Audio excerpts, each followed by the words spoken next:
Broadcasting live from the basement of the Pentagon. This is WTF Nation Radio.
Come on out, 1965, them boys were called upon. Some fist-fighting cowboys in them jungles of Vietnam. I'm an airborne man, baby. Drop me anywhere you please. Yeah, I'm one mean motherfucker. Don't you never double-cross me.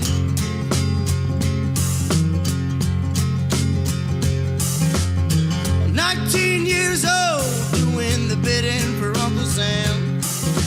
Desert boots strapped on my feet, machine gun in my head. I'm an airborne man, baby. Drop me anywhere you please. Y'all, I'm one mean motherfucker. Don't you never double cross me. Come on now.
Strapped across my vest, 800 more, and I'm gonna pluck one in your chest. I'm an airborne man, baby. Drop me anywhere you please. Y'all, I'm one mean motherfucker. Don't you never double cross me.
Don't you never. I'm a mean motherfucker, so don't you never double cross me.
Wear a condom? We're in Fayetteville. No one gets STDs here. The voice of U.S. Army, WTF Moments. This is WTF Nation Radio. Everything stated on WTF Nation Radio is to be considered the opinion of the person that stated it, and not an official representation of WTF Nation Radio or U.S. Army WTF Moments. Price does not include tax, title, or license. Some assembly required. Each item sold separately. Batteries not included. Objects in mirror are closer than they appear. If conditions persist, contact a physician. Individual results may vary. Keep out of the reach of children. Avoid prolonged exposure to direct sunlight. Keep in a cool, dark place. And Please enjoy the show. Shots.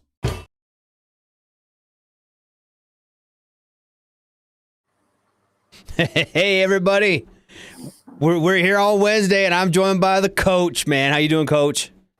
What do you hear? What do you say? Oh, man, it's been a while since I've been on this show. Yeah, I'm feeling frisky tonight. So how you doing tonight? I'm doing good. And yourself, sir? Oh, man, a hell of a lot better than I was last Sunday. I'll say that. I don't know. Can you see your character now? Oh dear God! Yes, in homage of your rants the other night, I figured I had to have a disappointed Jets fan as your moniker. That's not a disappointed Jets fan. That's a normal Jets fan, just wondering what the fuck this team's doing. What is going on here? Oh, what the fuck? After a while, can you even be like the fuck, or do you just like, nah, this is just how it goes? This is how it is.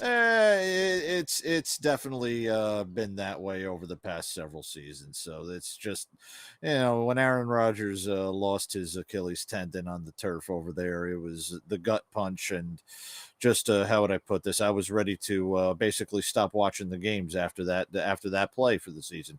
And part of me really should have, because then I wouldn't be so agitated. But I live and I learn, because I'm a stupid Jets fan. But I love that picture. That is a very, very appropriate picture. So, well, like I said, after last week, we figured we might as well do it. So it didn't drop on Army WTF. It didn't drop on the main page. It should have. It's showing me that it's on there.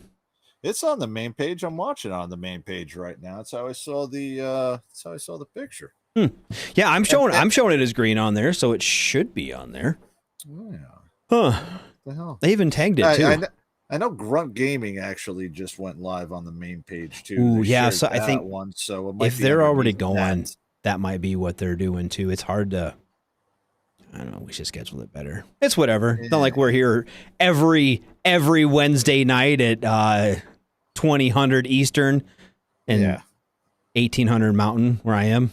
So you're in Mountain Time. I am Mountain Time. Yeah, I thought you were still in Central Time. Okay. No. I'm only like, my house is probably about 10 miles away. The crow flies to the Wyoming border. That close to okay. me. Oh, damn, man. I thought you were on the eastern side of the state. No, okay. No. I wish I was. That's where all my soccer kids go to play. Yeah. So, but, Phil's asked me if I want to feel old. Why am I going to feel old, Phil? What'd I do? What do we got? Well, hey, before Phil says how you feel old, I was going to disclose to you what drink I have. And in honor of you, and I think some of the old timers will get this reference, I have a grape knee-high right in front of me that I am going to be drinking for this evening. Yeah. Wow. Grape knee-high for Radar. Wow. Absolutely. Holy shit. That's amazing. Oh. Yep. I figured I'd have a special drink for tonight and not drink my sorrows away. But, yeah, that was it. That does foul. Yesterday was the 30th anniversary of Mogadishu. That does make me feel old. Because I remember that. I wasn't in yet. I was close. I wasn't in yet, but man, I remember watching it on TV. Man, 30. Jeez, that was right there, right when Clinton got in. Right? I thought it was Clinton. It was 93. Yeah, it was Clinton. Yeah, it was Clinton. Dear God. Yeah, that's like the only combat that happened during the Clinton administration. I think there was some Kosovo. Wasn't there like Kosovo and shit in there too? Well, Kosovo was a police action and a peacekeeping mission. Yeah, but we did some bombing and shit for that. Yeah, we did, but there was no combat patch. There was, even though there was hostile fire pay and imminent danger pay and all that good stuff, there was no combat patch for that. Okay. It was a UN. So if you peacekeeping went to mission, Kosovo, so- you can't be if all you did was go to Kosovo, you can't be in the VFW. I guess would be like the question. Per their rules, yes. Which I thought was stupid, because that was actually my first deployment was Kosovo. Okay. And then like a couple months after returning from Kosovo, I went to Afghanistan, so that nullified anything. But Right. yeah, Kosovo was the if that's the only deployment, then yes, it is kind of considered that. But then it's kind of screwed up, because if you really want to go over this entire thing for Operation Enduring Freedom and all of the other ones, deployment wise, so Guantanamo Bay is considered a deployment in support of Operation Enduring Freedom. Okay. But there is no combat patch for that, because you're permanently stationed over there in Right. Gitmo.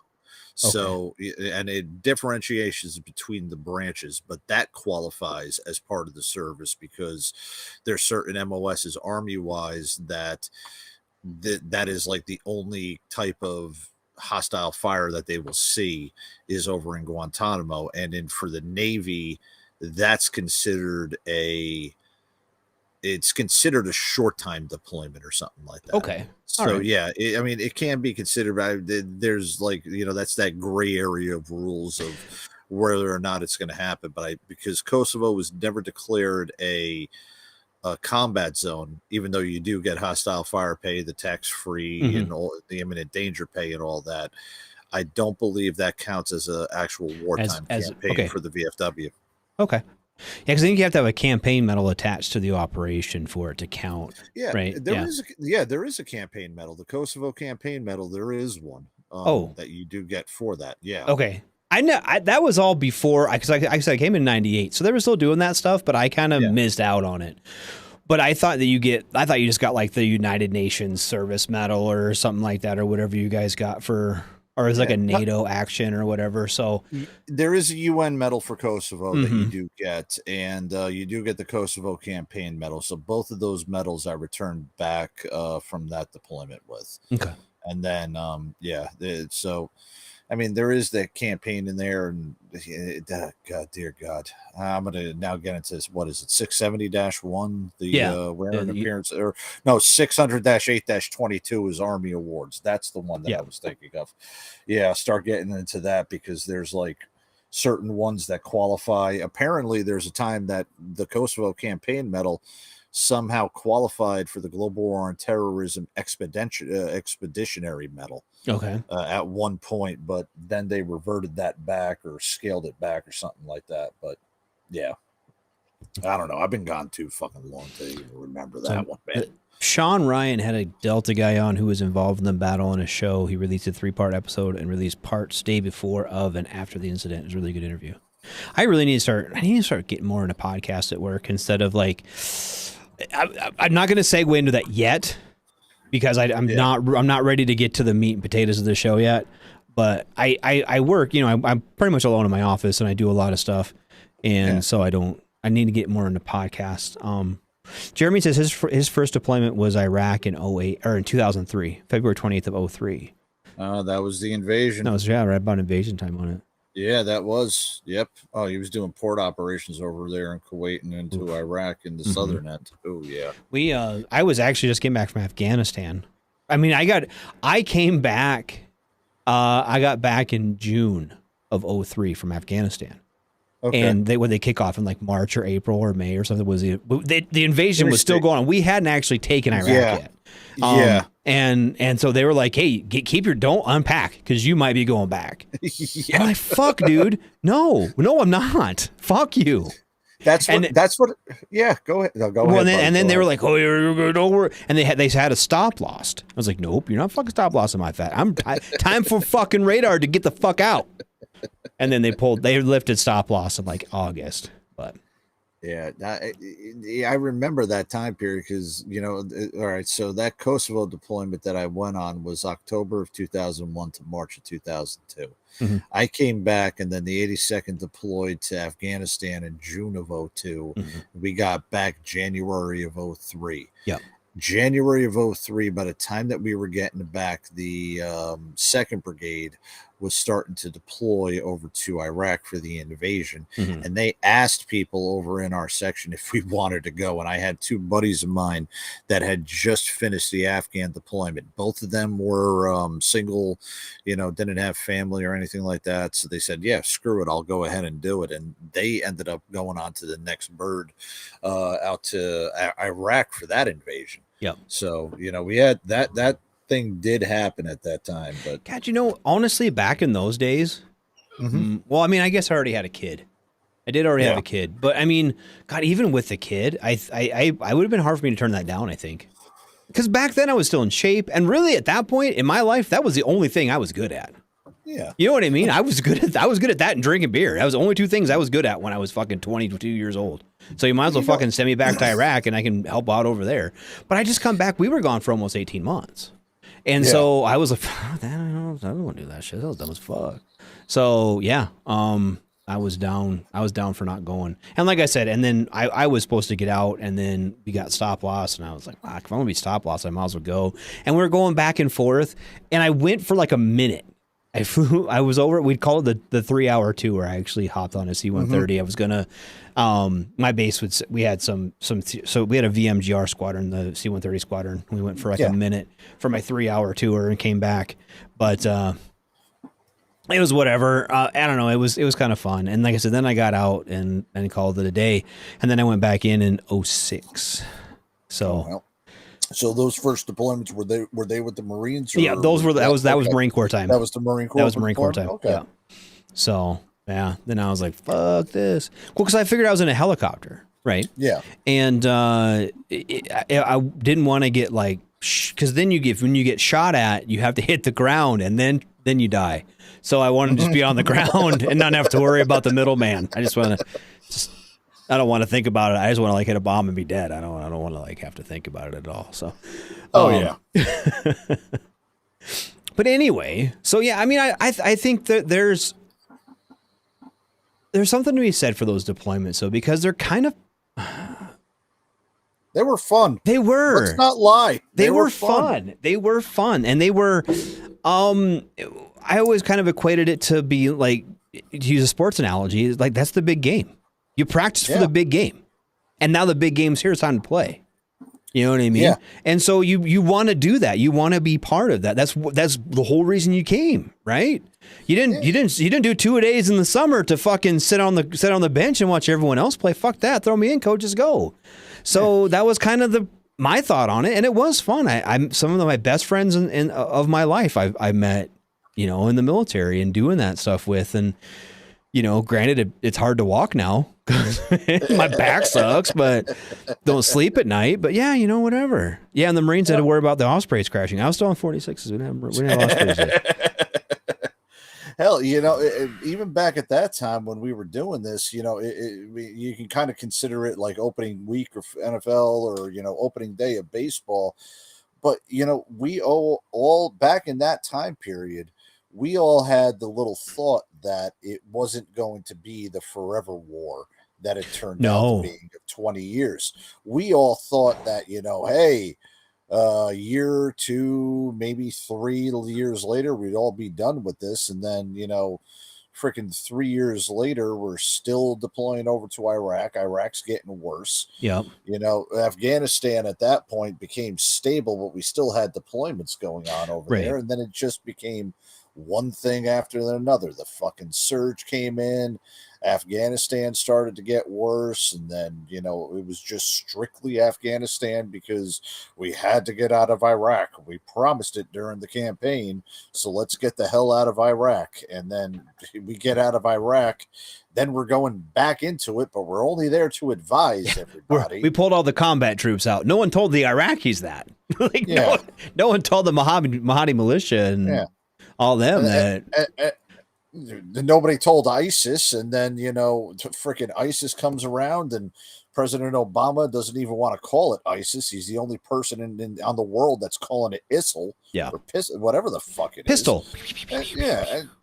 And, and then on top of that too, we also didn't have the freaking years upon years of stupidity that just lowers itself down through everybody's chain of command, because nobody could have done something stupid at the beginning, and if somebody did something stupid at the beginning, it didn't have 18 years of continual improvement on it by people who couldn't lead a wet fart out of a paper bag, right? To keep policy and procedure in place and fuck around with all of this other stuff.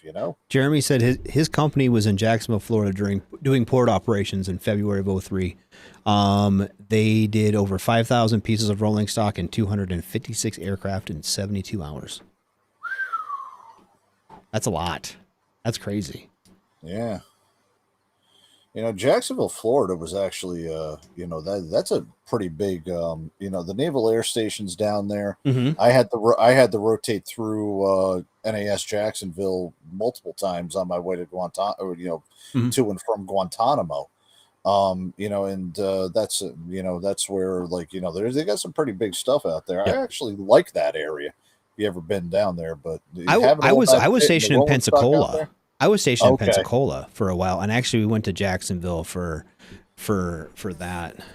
We would go over and hang out, drink beers, basically. Yeah, we got 96. We go over there, because you could stay at the little hotel there on base for almost no money. The BOQs. Yeah, the BEQ. My God.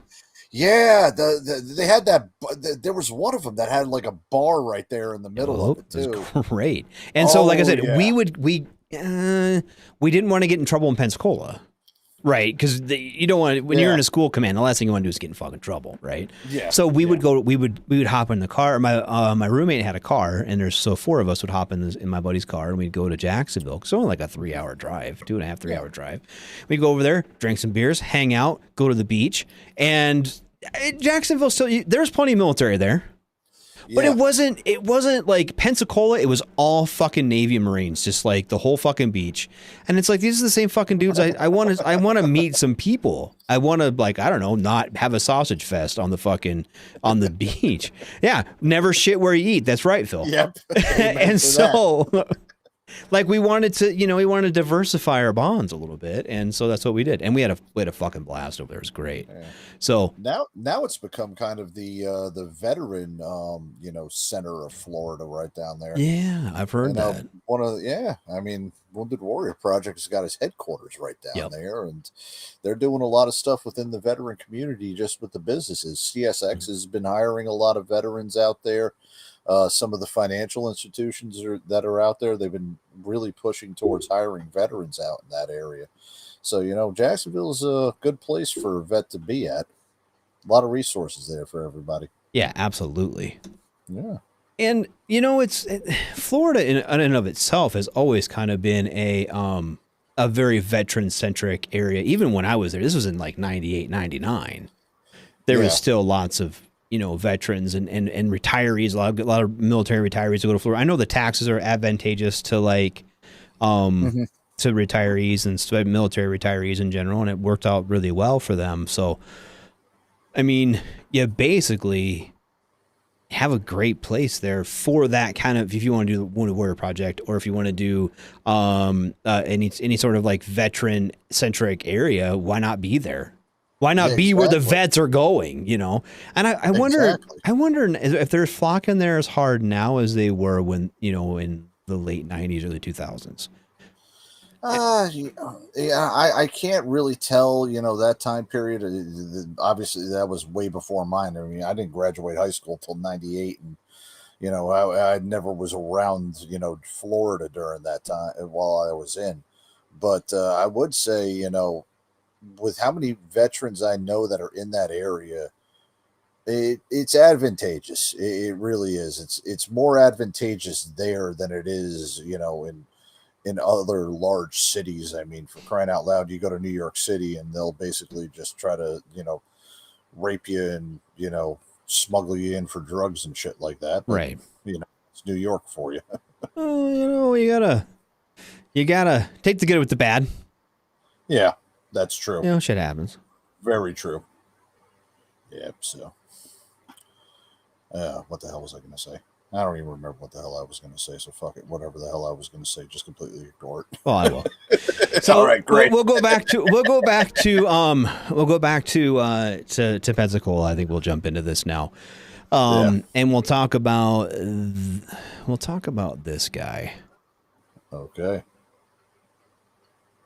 Talk about this. As long as it's not Taylor Swift, I don't want. No, it's not. It's not Taylor Swift. It's almost Thank juicier. God. I don't know if you can see this picture or not. Yeah, I can. Yep. of Matt Gaetz and his cartoon image on the side. And I don't know if you know a whole lot about this guy, but he's very, very extreme right wing. Right. Yes, I know a lot. I know my fair share about Mr. Gaetz. And we talked about this last week a little bit. Ice and I did about how he's a fucking idiot. Yep. I mean, he's kind of a blowhard. He likes to hear himself talk. He likes to hear himself fucking be an idiot, basically. Yeah. And which is fine. Like most politicians, they're the same way. Let's be honest. And I get that. But he's also like, he's just, I don't know.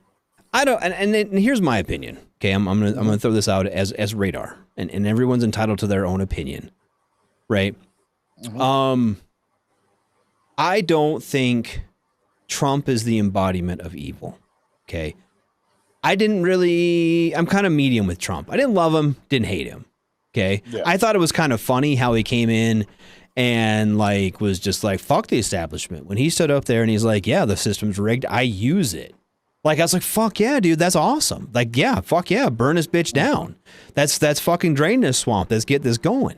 And then the longer and longer he was in there, he turned into like my racist old grandma.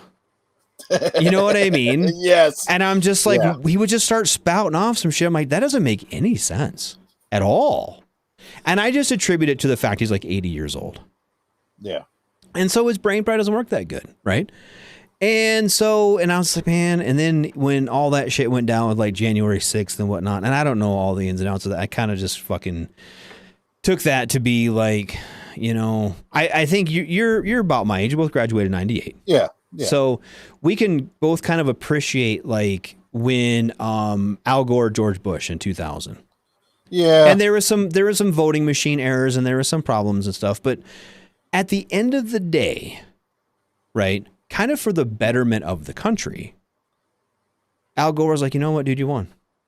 You're right, you won. I'm not going to fight this anymore. There's always been this like nice continuation of power in the United States. Yeah. Where right, wrong, and different, there's a winner and a loser, and the loser kind of bows out gracefully after a minute. Okay.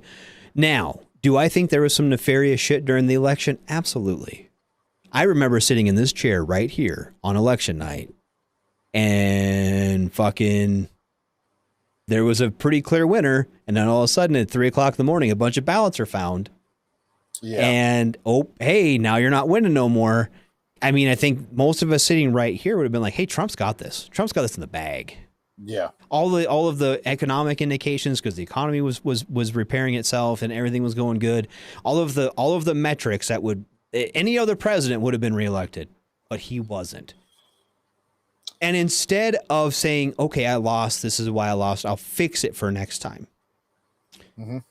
He went off the fucking handle, and then I don't know how much he was or was not. And I'm not even entirely sure that the Democrats weren't involved in January 6th. I don't know. Yeah. But I know since that day, and Trump's got up there and called for like fucking the chairman of the Joint Chiefs of Staff to be fucking murdered. Yeah, he has. He's made some very he wants Millie dead. Yep. For anybody. Yep. And I just like I can no longer support him. Okay. Now we go back to fucking Beavis and Butthead over here. Mm-hmm. And he is spouting the same rhetoric as Trump. Okay. I can kind of take when an old person starts doing dumb shit. Okay. I can kind of be like, yeah, racist old grandpa is starting to he's being crazy again. Yeah. But this dude's fucking like 35, right? He's maybe in his 50s. I don't even know how old Matt Gaetz is. I should probably look that up before I start talking shit. I'll double check it real fast. Okay. Yeah. But I mean, he's not a racist old grandparent. He's not the guy who had a stroke and kind of only whatever. He's the guy, first off, he looks kind of like one of the goons from The Sopranos.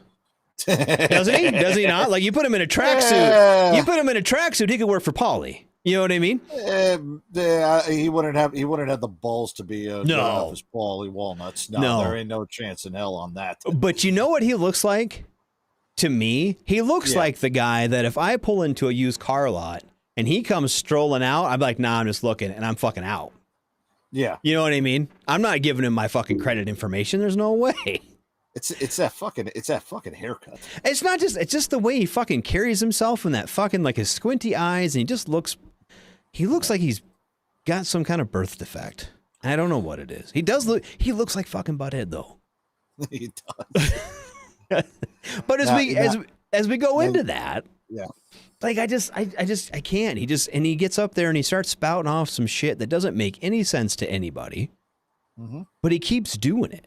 And he's got like these super radical right-wing House Republicans with him. Yep. That are just as equally kooky as he is. And I don't know where he comes from with half of this shit he spouts out. Some of it's from Tucker Carlson. And I don't even like saying that fucking name anymore. Yeah. You know what I mean? Yeah. I know what you mean on that. With all the bullshit and rhetoric and and I'll say this, it is bullshit coming out of his mouth because he even admitted that he didn't believe half of the stuff that he was saying on his show. No. You know? And if Matt Gaetz, and this is Radar talking again. Mm-hmm. If Matt Gaetz wants the attention of everything that's happening, if that's what he wants, if he's trying to, I stood up to the establishment and fucking blah, blah, blah, blah, blah, blah, blah. And look at me, I'm a fighter. Okay. And he's doing it for campaign funds, and he's doing it for attention and likes on Twitter and clicks on Facebook and whatever. Right? Mm-hmm. I get that. I do. That's how Trump won. Let's be honest. That was half the appeal to Trump was his rhetoric. I'm standing up to the establishment. I'm not a career politician. I'm not da-da-da. This dude's a third generation politician, for one. Mm-hmm. And for two, look at the dude.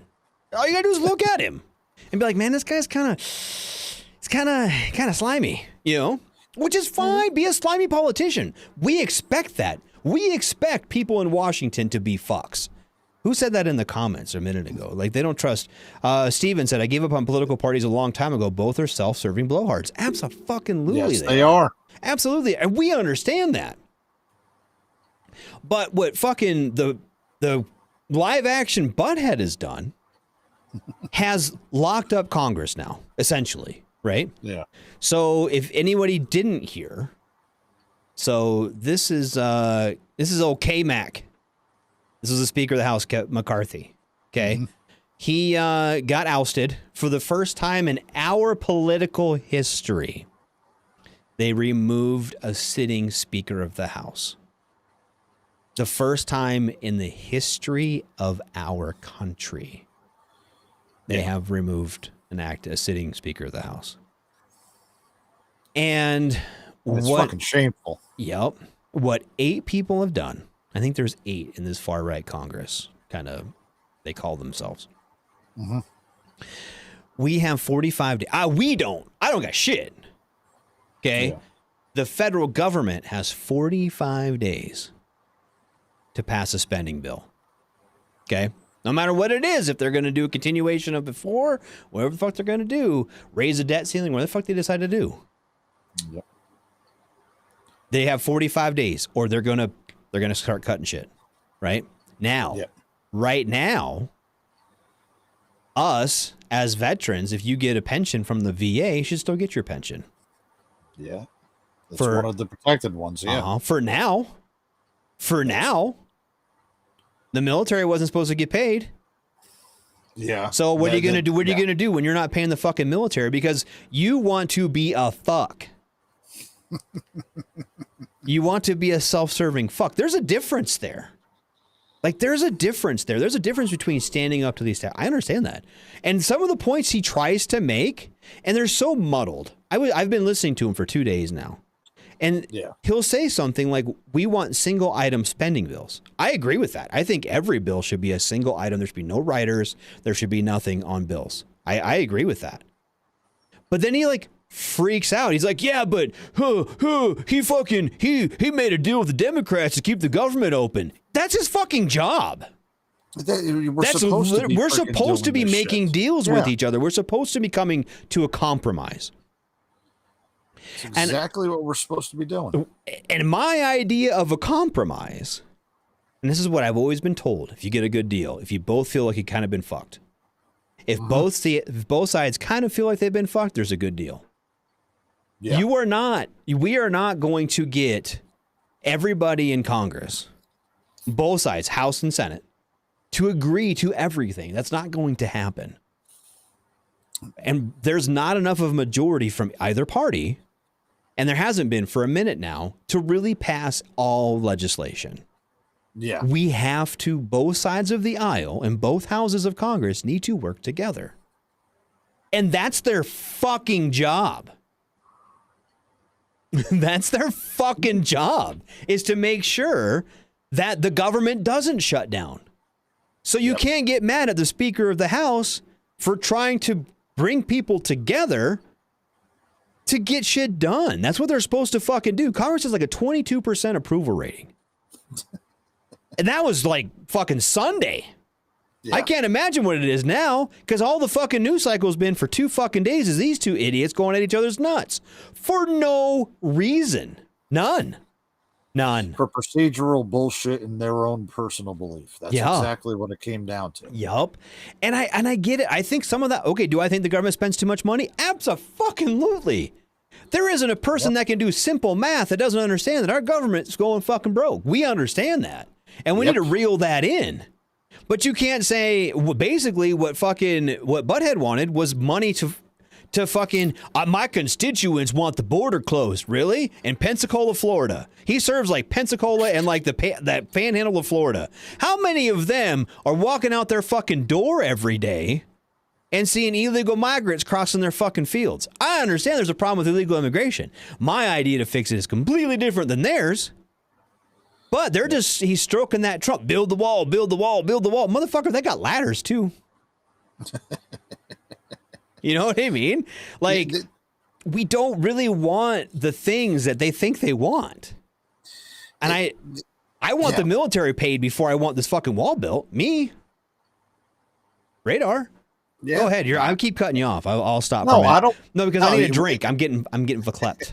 What you're saying is absolute truth, because half of the shit that they're talking about is more on the national level. And if you're looking at all of the bullshit that they want, and that they're talking about, it's stuff that, the freaking pundits are the ones who are screaming and hollering and yelling about it.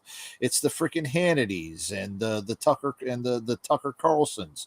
Those are the ones who are yelling about all of this bullshit. It's nothing to do with any of what America wants. Mm-hmm. It's to satisfy the freaking people that are watching these ridiculous cable shows. I haven't watched any of them in years. It's been. So, I mean, those are the ones who they're pandering to. They're pandering to the freaking cable TV news crowd, much in the same way that MSDNC and freaking CNN are doing it too. This is just happening on Fox News. That's the only thing that they're doing different, is that they're pandering to the right-wing side of it. Yeah. And it's absolutely shameful that a lot of this stuff that's happening is happening because what they want us to believe is that they're doing this for us. They're doing this for their own self-interest and to try to get the talking points in much in the same way that, like you had mentioned, that friggin' Trump did when he was campaigning. Well, and the thing is, and it's not just themselves, they're trying to make money. They're trying to make money off of it. Yep. Because Well, I mean, Feinstein did. fuck yeah, that dumb bitch. We'll get to her in just a second. Oh, yeah. We'll get to her in just a second. Okay, so Steven says if the government's involved, shit's going to be fucked up. Case in point, anybody who has served in any branch. Absolutely. The government is a shit show. Yes, it is. It absolutely is. But have you ever seen the movie Idiocracy? Yes, I have. And it is so befitting of what everything is. Yes, it was not meant. It was not meant to be a fucking documentary. It was not meant to be a Nostradamus fucking special. It was supposed to be a little bit of satire / warning. And I don't understand it. We are literally turning into Idiocracy. If you haven't seen Idiocracy out there, you need to watch it. You need to watch it because this is literally what we're turning into. It is exactly what we're turning into. It's, for crying out loud, Bocephus was talking about the interest rates up and the stock market's down, freaking 40 years ago. Yep. Same fucking thing's happening right now. Life has been imitating art since, I want to say ever since, the turn of last decade. It's been like that. Well, it might have been, it's like we're in bad 80s movies. We've already had Outbreak already happened. Yep. That Dustin Hoffman movie. We've had other shitty movies that have just played itself out. Now we're just we're playing out season 2 of House of Cards right now. That's fucking right. Yeah. Speaking of that, Kevin Spacey apparently had a heart attack and nobody gave a shit. I didn't even hear that. I didn't even fucking hear that. It was up on the news earlier, in between all the bullshit Taylor Swift NFL type of things, and Kevin Spacey had a heart attack. Oh. Yeah. Okay, now the little boy that he was with is okay, though. He's good. God, I don't even have it in me anymore for half these people. I'm with Steve on this one. Harambe for president. That's who we should have voted in for. Right. In fact, I think everybody should just go ahead and for this next election, don't even vote for the candidates. Write your own name in. Okay, write your own name in. Don't vote for Sniffin' Joe. Don't vote for Little Hands Don.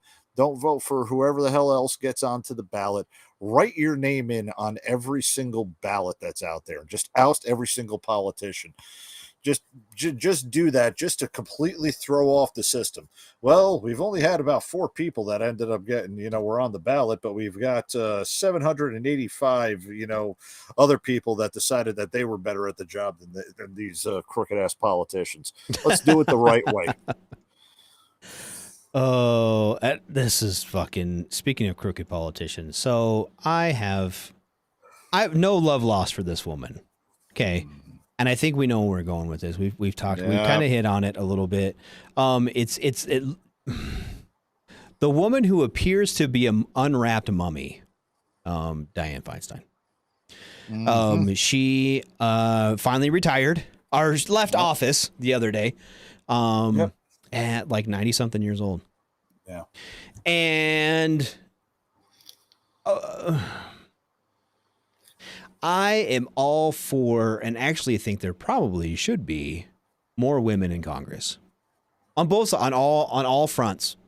Okay. I think that there should be more women in Congress and there should be more people of color in Congress. I think what there should be, especially in the House, that there should be and the reason the House was built the way it's built and established and run the way it's run is you're supposed to have an eclectic makeup of America in the House of Representatives. That's why you have it. It's in small districts. You're supposed to have people who mimic you. They look like you. They talk like you. They have the same values as you. That's the whole purpose of the House of Representatives. Okay. And that's the way things are supposed to be. We're supposed to have more women. We're supposed to have more people of color. We're supposed to have more different, religious preferences there. I don't care. We need more voices to be represented. 100%. Everybody should be represented. And now the problem I have with Ms. Feinstein is, for one, she was 1,000 years old. She had cognitive impairment issues and was still voting on policies. Yeah. And we look at these people and why? She was so out of touch with reality and what her constituents want. They kept voting for her. Half these people keep getting votes because of name recognition. Yep. And here's my thing with it too. First off, we talk about money. Like, she was very guilty. If you do anything about her record, that she very much was guilty of insider trading. That's how she made her money. Which is for crying all out of them. Fucking all of them up there. But she was really bad about it. Has been for fucking 30 years. Okay? Yeah. And basically became a millionaire just by fucking being in Congress. Yep. Same thing with the other one from her state, Pelosi. Who is also fucking 6 beers from being dead. Yeah. I mean, let's be honest. Glitch McConnell. And hey, I'm not just picking on Democrats here. Right now, I picked on the Republicans. Now I'm on the Democrats. I'll be back on the Republicans here in a minute. Because Glitch McConnell's all fucked up too. Hey, he's like having strokes on television. And people are like, oh yeah, he's fine. Don't worry about it. Like, dude, he's literally dead. Remember when we gave shit to Bush about fucking Dick Cheney running him like a puppet? Remember that? Yep. And these people are literally, they're being pushed around. They're being escorted around, and their aides are voting for them. Yep. What the fuck, dude? But if we think anybody wants to say that we're just bashing on on Democrats, well, look what that brain dead freaking one, what's his name, the one who can't raise his right hand, McCain. Look what that fucker did right before he ended up dying. Everybody else didn't have health care, but he sure as hell had his health care. So he voted no on the abolishing the Obamacare type of thing. He did that while he was going through cancer treatments for brain cancer. Mm-hmm. Okay. That's the type of people that we're trotting out to vote on policy for America, because we're too lazy to actually, freaking elect somebody new that has a different, opinion, and instead of the mainstream like we've had for the past several years. Right. We've got professional politicians. We don't have civil servants anymore. Yes, exactly. And they keep voting for them. Mm-hmm. We keep voting for them, and it's over and over and over and over. I'm going to bring up another one here. I'm just getting the picture loaded up. This guy talk about. I'll talk shit about Republicans. Don't fucking be like, Radar, just picking on my Democrats. Nope. We're equal opportunity offenders here This on guy, WTF Nation Radio. I graduated high school in 1998. Yep. He was old. He's from Iowa. I'm from Iowa. He was old when I was a kid. And the people of Iowa, in their infinite wisdom, keep voting for Chuck Grassley. Dude's like, I think, here's my thing, okay? Mm-hmm. Anybody who fucking grew up in the Depression should not be making legislative decisions about the internet. Very true. I think we should be past that. Why? Why do we keep doing this? And it's not just California. It's not just Florida. It's all over the fucking country. It is. Right. We can find examples of shit politicians. Throw a fucking dart at the map. Yep. Look at the one up there. Look at the one up there in my home state. Freaking you had the Egyptian magician Bob Mendez up there. Okay. And if anybody ever got that reference over there, good for you. The Egyptian magician. So, but you got that clown. I'm reading an article. It's from Iowa. It's from the state of Iowa. It's called the Iowa Starting Line. Your home for Iowa politics. Okay. Oh. This is posted October 19th of 2022. Okay. Chuck Grassley's political career is older than Barbie, the Grammys, and more. Chuck Grassley turned 89 in September. So this is last year, so he turned 90. If reelected, Iowa's senior U.S. senator will be 95 at the end of his next term. Damn. Grassley was first elected to the Iowa House in 1958. That's the year one. That's not even a whole year after my dad was born. My dad. Yep. My mother was born. My mother was 1 Yep. when he was elected. Yep. Jesus. Yep. This fucking old man. I mean, you know, but there is precedence to that. I was just down in Columbia, South Carolina, and went through Fort Jackson, the big, the big admin building that they have over there at Jackson's, the Strom Thurmond building. And Strom Thurmond was 99 or 100 when he died in office. This has been happening now for 20, 30 something years right now, where these professional politicians just keep getting reelected, and they end up, staying into that term until they're dead. And it's sad that, I hate to say this in the sense of these political parties. In a lot of these cases, if it's a Republican senator, that also means there's probably a Republican governor. Yep. So it's going to keep that party line in check within that position of power in there. And it doesn't do anything but corrupt and keep the people who have enough political power in that power. And that's what's truly sick in this whole fucking nation. Yeah, Spanky, that's before the boomers were born. Okay, listen to some of this stuff. Okay, in 1958, Grassley wins his first election. President Dwight Eisenhower signs the law that creates NASA. The microchip is invented. 1959, Grassley is seated in the Iowa legislature. Fidel Castro comes to power. Alaska and Hawaii become states. Damn. 1960, he wins re-election. Then the U.S. sends troops to Vietnam. And the first televised, he's already been re-elected before the first televised presidential debate. Nixon JFK, if I'm right. Nixon JFK, yep. Yeah. I mean, he's old. He's been in politics longer than NASA has been a thing. And all that time period, what was he going to run on? Oh, he's going to fix Washington, D.C. In the same vein that we have said about Sniffin' Joe. Sniffin' Joe had 50 years to fix Washington, D.C. And now look what he's done that he's been elected. He's done nothing but to freaking further the divide in Washington, D.C. Yeah, Spanky, we weren't even an entire fucking country. And this dude was in politics. My father didn't even have sperm in his ball bag to procreate me at that point. She said, with all that, I still don't believe in age limits. I kind of do. Here's my thing. I get this, okay? I don't necessarily believe in age limits, but I very much believe in term limits. Yeah.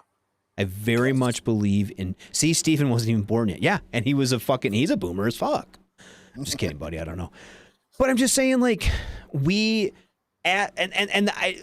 since I've been alive, he's been our representative, right? He's been a senator for the state of Iowa. And that's why because they just know him. He's just there. He's just there. Just there. So is that more of an addendum upon him, or is that more of an addendum on the voters themselves? That, I hate to say this and I hate to characterize it this way, but do we just have a whole bunch of low information voters that are just going to go with what they know instead of actually look at the politics of it? Here's what I think with that. For one, I will say this about Chuck Grassley. He's not a blowhard. Yeah. He's not up there fucking being very radical either way. Okay, I will come back to him. He's not super radical about anything. He's just kind of there. Feinstein had her big push against guns. Okay, well, all of them, all the Democrats had their big push against guns and all that. And, he's just kind of been there. He hasn't really made any waves. And I think what it is, especially in the state of Iowa, is they're the first caucus. They're the first presidential thing, right? Yeah. They basically get telemarketing calls, non-stop in the state of Iowa. Mm-hmm.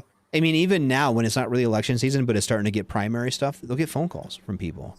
Hey, what do you think of so and so? What do you think about so and so? What do you think about all this? And it gets old. Politics get very old in the state of Iowa because of that. Yeah. So I think he's never really done anything that shitty.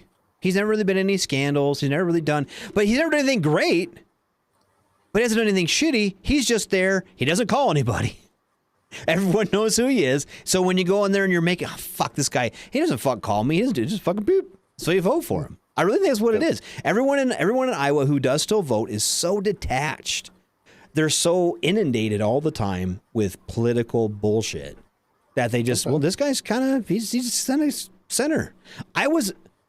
And I'm pretty proud of this. And I think this was kind of what makes me who I am politically and who I am kind of as an adult. Like Iowa and the household I grew up in and the town I grew up in and the area I grew up in was very open-minded. Okay. So like it didn't really matter if you were a Republican or a Democrat or whatever. It was the ideas that you had. And I totally remember when I was going through school and I had this teacher who was really, really smart and kind of, it really touched us. Not touched us, but like, you know, we might want to watch how he said that now. But he really connected. He really connected with the kids. And he was like, you know what? None of that stuff matters. Ask them what they think about everyone has issues that they believe in, whether it be abortion or immigration or whatever. And you know, he went through whatever was big in the 90s, you know? Yeah. And then he figure out where these candidates fit. It doesn't matter because sometimes a Democrat's going to more align with you and sometimes it's going to be Republican, sometimes it's going to be an independent.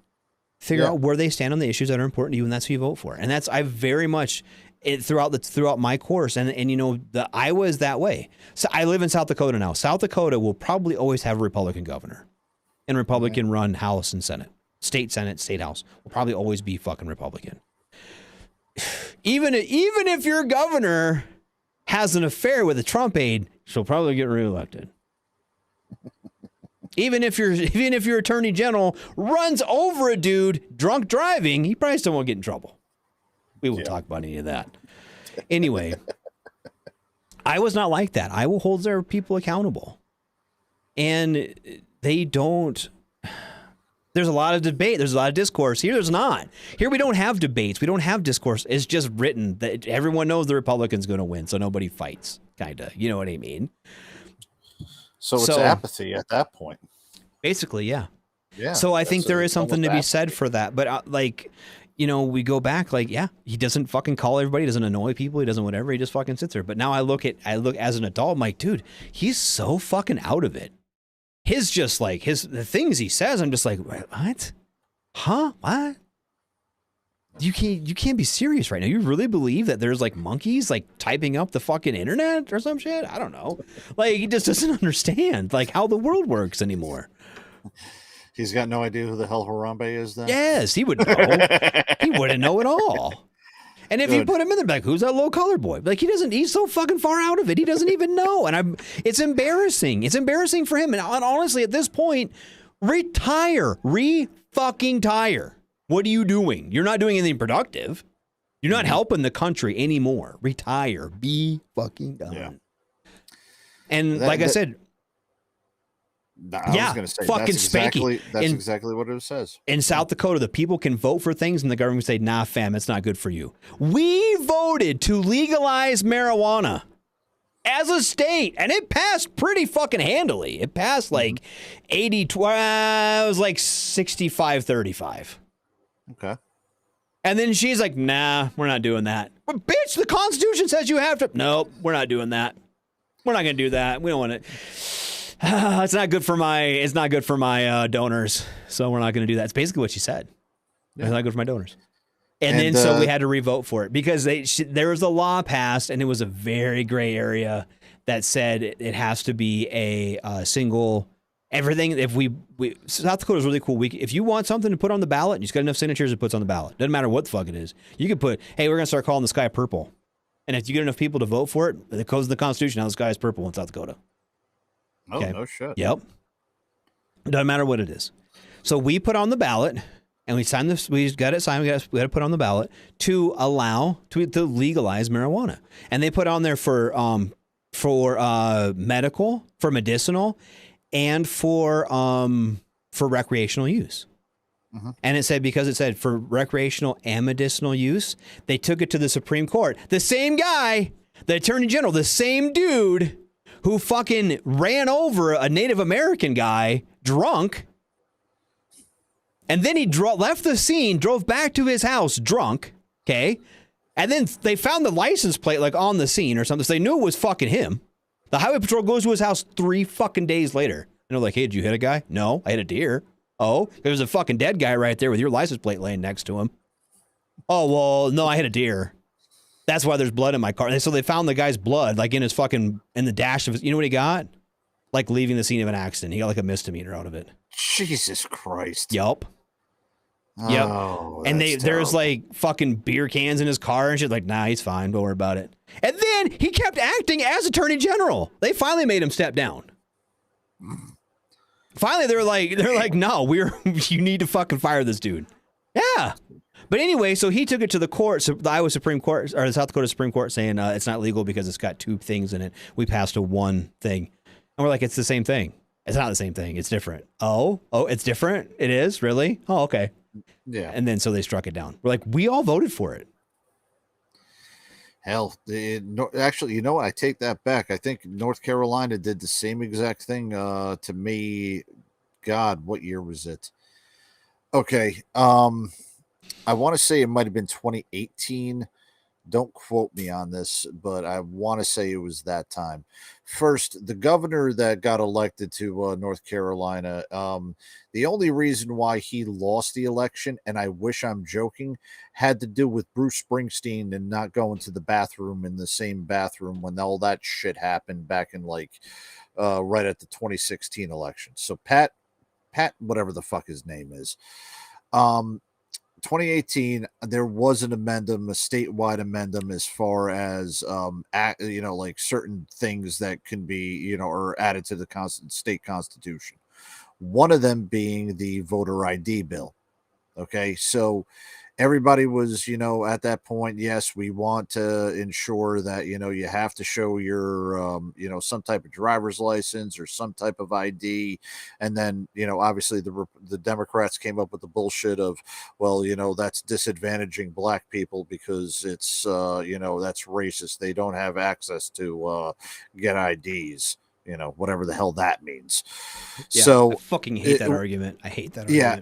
So the state passed it like 60-40, something like that. Obviously, it went over party lines, and even through the state's registration, it still, beat the party lines. But because this douchebag governor was a Democrat, he vetoed the thing that we voted on, saying that we wanted it because it was racist. And there wasn't a single thing about racism in there. So right. Our governor had the power to, completely ignore every single one of his freaking constituents. Oh, and then on top of that, too, the son of a bitch ended up getting reelected. Right. Yeah. Politics is absolutely freaking garbage. I mean, it's far more scripted than any NFL season whatsoever. It's definitely more scripted than professional wrestling. Right.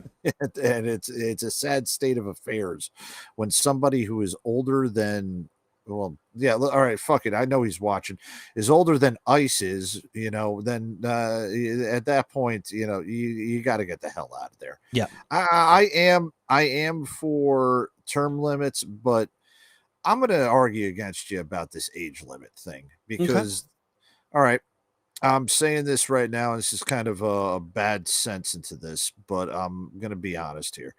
My grandfather, he's been suffering now from Parkinson's disease. Yes. 92 years old. Mm-hmm.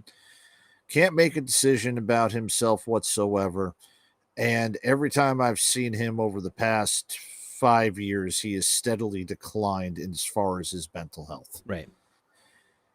He is suffering from the same stuff and has the same cognitive freaking state that Ruth Bader Ginsburg had, that Feinstein had, that Hannah Y. John had when he right before he had his died of brain cancer.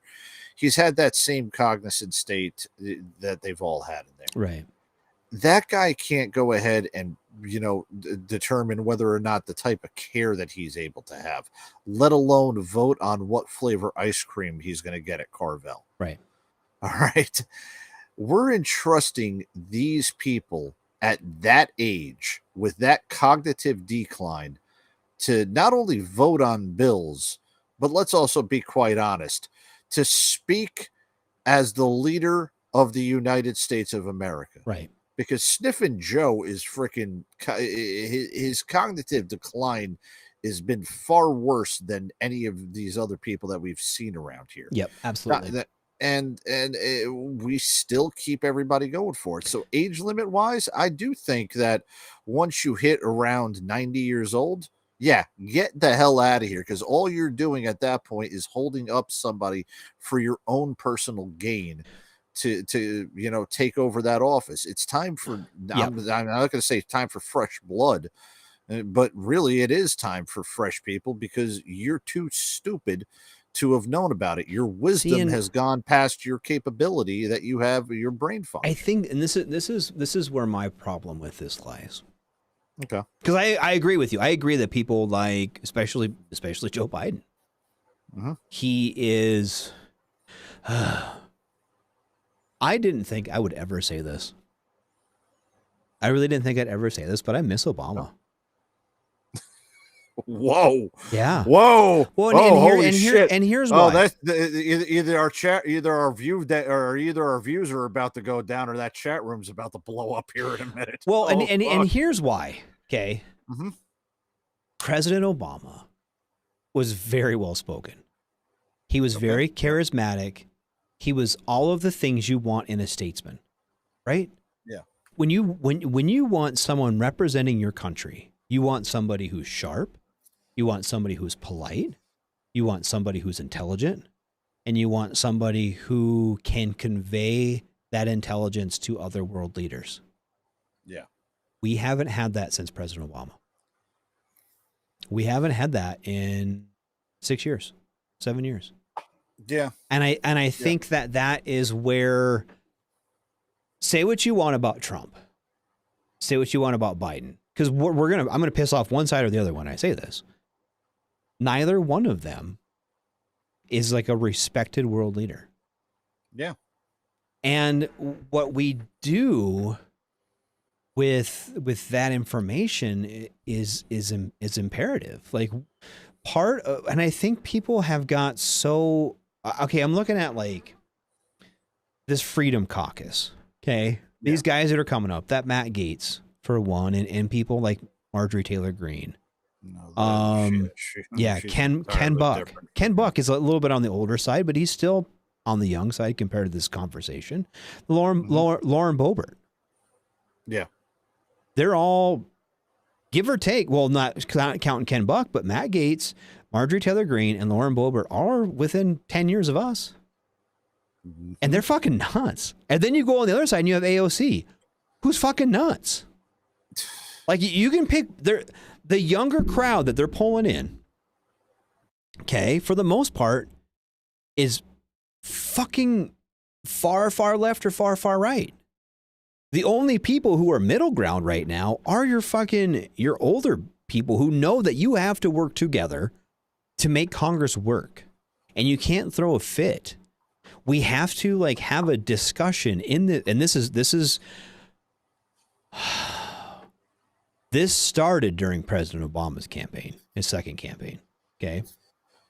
I was never a big fan of President Obama, but whenever people started being like, if you don't like him, you're racist. No, I cannot agree with his policies and not be a racist. I like him as a statesman. I like him as a president, but I don't agree with every policy of his. And that should be it. You should never agree wholeheartedly with every policy that your president has, because he's going to have things that piss you off.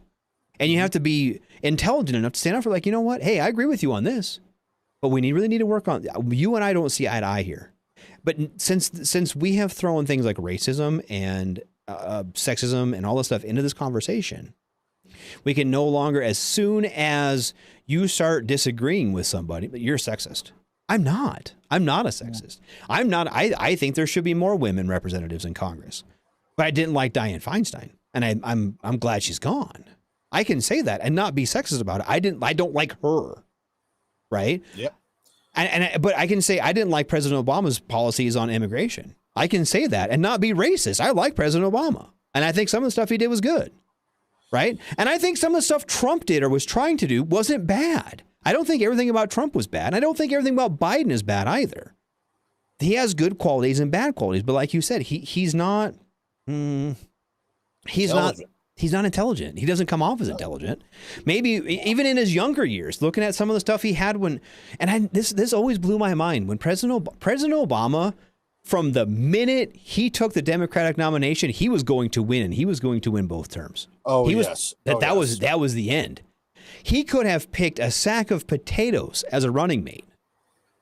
He had his pick of the litter. He did pick a sack of potatoes. I know. That's what it blew my mind. I was like, why don't you pick anybody from your party? You could pick anybody from your party and you're going to win. You don't have to secure votes with a lot of times people pick a running mate to secure the evangelical vote or whatever. Obama didn't need to do that. He could have picked anybody. Yep. And he picked why? Why would you do that? I need to get the establishment. Brother, everybody loves you. You don't got to pick nobody for that. Yep. And he picked fucking Biden, and see, it's the same thing. If I wonder, Hillary Clinton, it was her turn against Trump. I'm just saying that was the way she perceived that. It was her turn. Yeah, that's exactly the way she perceived it. And nobody, even though she thought it was her turn, nobody in America ever thought of her in that sense whatsoever. And she went up against Trump, who immediately rubbed a lot of people in this country the wrong way. Oh yeah, because he wasn't a politician, and I get that. Part of the appeal to me for Trump was he wasn't I really, really want to see more people in politics who aren't career politicians. I want to see people walking the halls of Congress that aren't career politicians. I want to see that. Yeah, Stephen, I love watching her lose too. That was the best part of that. But when we do this, we can't just take it. You have to be careful with. I'm not a politician, but you have to be political. He wasn't political. You got to be able to bring people together. And he was very divisive, and I'm not a fan of the divisiveness. And now I look at people like Matt Gaetz or Lauren Boebert or Marjorie Taylor Greene, who are very divisive people. Yeah. Do you know? Okay, we know what her bio says for Marjorie Taylor Greene, also known by her initials MTG. Is an American far-right politician, businesswoman, and conspiracy theorist. That's what it says. She identifies as a conspiracy theorist. And I'm not saying that conspiracies aren't out there. I don't trust the government 100%. I think you have to be an idiot to trust the government 100%. Yep. But I'm not going to go around as a conspiracy theorist. I don't think everything the government tells me is a lie, but I think it's like 50-50. You know what I mean? And I think there's more to the story than we hear a lot of times. But that does not make me a conspiracy theorist. This bitch is thriving on that. And what she's doing is she's pulling people out of the woodwork and saying, look at me. I'm as crazy as you are. We should all be crazy together. No, that's not how you run a fucking country. That's not how you're going to fix this shit. The lunatics running the asylum. Fuck yeah, it is. Yeah. And then fucking Lauren Boebert is... she's just fucking nuts, too. She's actually younger than us. Born December 19th of 86. Holy shit. Yeah. Well, she's a freaking millennial, so She that's is. probably the reason. Oh, yeah.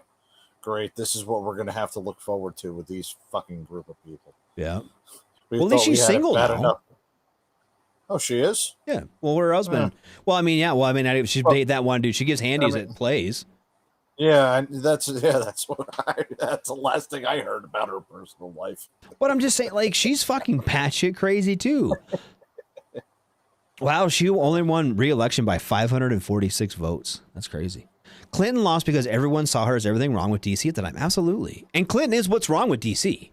Absolutely. There is too much nepotism. There is too much consolidarity there. Like, there's a lot wrong with Hillary Rodham Clinton. And I'm glad she lost. I'm glad she kind of... Here's the thing, though, too, and this is what I don't understand. The Clintons are fucking filthy rich. Yep. Filthy fucking rich. Go the fuck away. Be rich.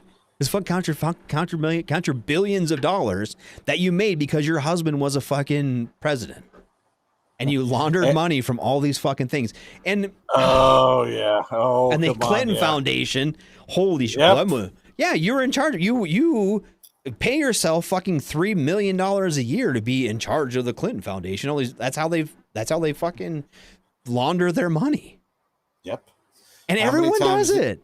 And how many times did foreign policies or foreign, donors donate money into the freaking Clinton Foundation for, oh yeah, they're going to save Haiti and, all of that other crap. Meanwhile, Chelsea's having like a $10 million wedding. Mhm. Let's be also quite honest too. Whoever married Chelsea Clinton either has a micro penis or has never been laid before in his life and only married her just for political gain. Oh, And absolutely. look what good that's done. Actually, I wouldn't fuck her with a 10-foot pole and I'm not gonna lie though. When we were kids, when she was running around the White House, she was kind of cute. No, she wasn't. I thought she was all right. I didn't. There was worse. Oh. There was worse. There was absolutely worse. Well, they weren't the Bush twins. I'll say that. No, that's true. And look, the two Obama girls, they were a little bit too young. They for were our too. taste, Yep, that'd have but, been pretty. That would have been pretty embarrassing out of there. But yeah, they should. Oh, God, you kidding me? I didn't think she was that bad, man. When I was like a sophomore in high school, I'd probably done it. All right, speaking of, here's Lauren. Here's old Lauren, Okay. fucking all strapped at some restaurant in Rifle, Colorado. She owns a place called Pistols or some shit. What's it called? I got no. She began encouraging the restaurant servers carry guns openly. Oh, it's called Shooter's Grill in Rifle, Colorado. Shooter McGavin run that place? Maybe. No, this chick, this chick and her now ex-husband do. Got a Glock in a fucking drop holster because why not? Yeah. But I mean, Great fashion accessory. Right. But this is what I mean. When we talk about the younger group, do we vote for her? Because she's just as fuck crazy as the rest of them. And I'm not against guns. I'm pretty pro gun. I have several of my own. I like guns, and I think they're intrinsic a part of our society. I think they are a very important part of our society, and I don't want to see firearms restricted or taken away. But part of that, I understand that not everybody loves fucking guns. So the last thing I want to do is start waving my fucking rifle around in people's faces who are even mildly uncomfortable around guns. So same with pit bulls. I'm not a big pit bull fan. I've gotten bit by pit bulls pretty severely. So I'm kind of skittish around pit bulls. Okay. Does that mean that every pit bull is a bad dog and I think they all need to be killed? That's not what I said. I personally will never own one. That's as far as I'm going to go with that. I have a miniature dachshund. That fucking dog is probably meaner than most fucking pit bulls in the world. Honestly, my dog's mean as fuck. But that being said, just because I don't like it doesn't mean I don't think I'm gonna like stop you from having a pit bull. Yeah. And that's the difference. When you start waving this shit in people's faces, when you start saying, look what I can fucking do, you start pissing people off. And their instinct is to push back, right? Yeah. This country was founded on do what the fuck you want. Marry who the fuck you want. Yeah. Honestly. Because what the fuck's it matter? What's it matter to me if you want to marry another dude? If you said, hey, Radar, guess what? I'm marrying this dude. Like, cool, coach. Congratulations. Oh, are you happy? You love him? Yeah, I love him to death. He's my soulmate. Perfect. Enjoy it.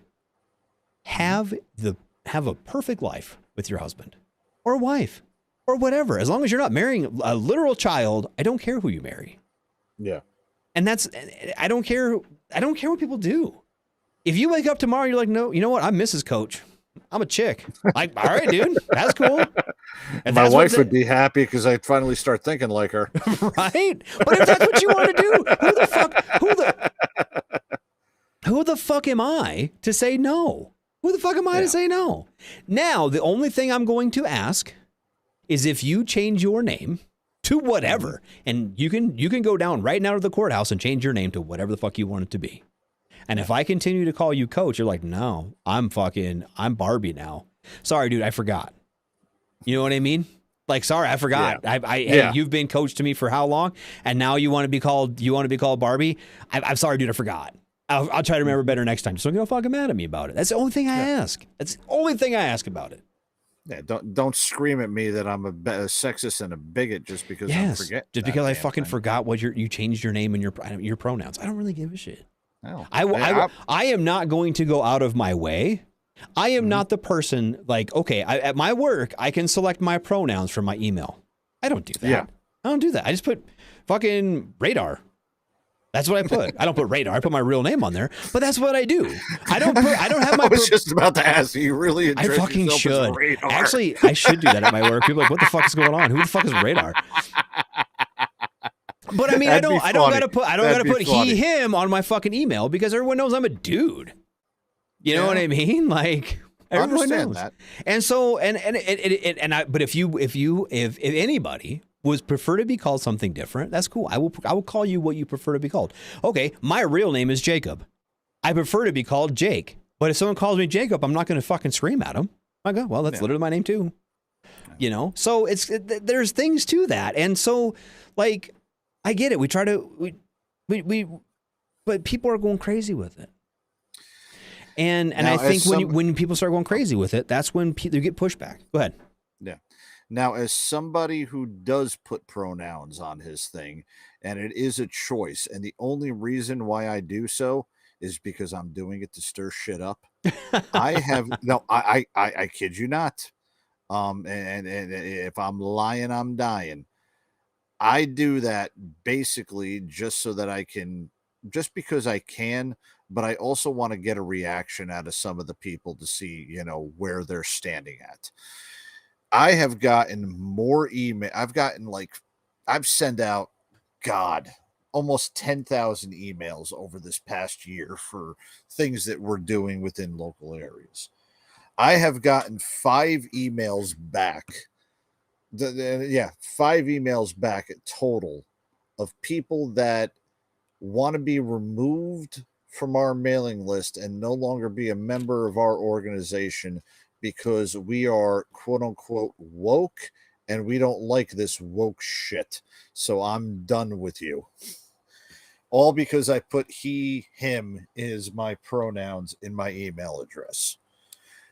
But I'm going to make that. I did that just kind of to trigger these motherfuckers that, want to be that pissed off about everything. I've gotten 0 compliments or 0 thank yous for putting those things on. Yeah. Did you go away on me? Coach. Uh-oh. Oh, no, he gone. He'll be back. Hopefully he's back. He must have borrowed his internet from the actual King Smith. Just kidding. Oh, there he is. Maybe. Back, buddy? Anyway. There you go. You went away for a minute. Did you borrow it from King Smith or what? Yeah, I know. King, what the fuck? King, this shit only happens to you. What the fuck are you doing with my internet provider? That's supposed to be happening to you mother. But no, what I was saying is I've had 5 out of the 10,000 emails that have been the ignorant of this whole organization's woke. Oh, you guys are just doing nothing but pandering to the lefties and Democrats. But that's 5 people out of 10,000. Okay, so that's what 0.02% of the fucking population. If I call it that, a survey, 10,005 emails out of there. So yeah, 0.02% or 0.2%. So why is everybody worried about what that little 0.2% of the population is so freaking worried about? And that goes on both sides, the left and the right. Right. I don't care that I pissed off the right. I don't care if I pissed off the left by leaving it out there, but I'm tired of listening to these micro percentages, people, right, about what the hell is best and what should be done for the country and the way that we should be doing this. I'm all about for the environment. That's great. I'll be the first person to recycle my cans, my bottles, my freaking cardboard. All right, I get it. Look, it saves money. You're saving resources, and hell, I'm all for that. But I mean, I'm no fucking tree hugging hippie where I think that we need to have 7,000 pages of EPA studies and findings to see if the migration habits of the North African swallow are going to be affected by me raising up a 10-foot dildo statue in the front of my house. Things like that don't need to be freaking concerned about out there. But we keep listening to such these extremes, and the extremes like this Bobert moron, or the bug-eyed Baba Booey from New York up there, or AOC. We keep listening to all of these ridiculous far-out claims, and the media propagates it. And one thing I wanted to bring up a point with you about this, the politicizing of everything. I think you were right about the time period as far as it happened during Obama, where we really caught wind of it. But I actually think it happened a little bit earlier than that. And I want to give two instances on this. Okay. I really saw a lot of the polarization and the politicization when it came to that Kerry Bush campaign in 04. Yeah. Okay. This Kerry was really harping in on a lot of the bullshit. Obviously the Iraq war was a dividing point, but Kerry on top of that too was also, really pushing the party agenda at that point. Not so much like Al Gore did in 2020, and definitely not like what Clinton and Dole did during that time. But Kerry was pushing it a little bit, so maybe sowing the seeds for it. But the seed was planted, and surprisingly so, back in the Reagan administration. And here's where I'm coming with that. I think it was around 1985, 1986. Okay. At that point in time, there was a law. I'm not sure when it was signed into effect, but at that point, the unbiased news media started. That's when it was changed, where news did not have to report in an unbiased way, and there could be political slants out of coming with that. So right around that time was the proliferation of cable channels. CNN, even though that they weren't that far leaning on the left, they were still more leaning as far as politics, going towards, they weren't reporting on the politics without bias at that, they were reporting without politics, without bias for several years, but then started really leaning towards the left around the beginning of the century. And then, look at the cable news now. None of the cable news now reports on the news.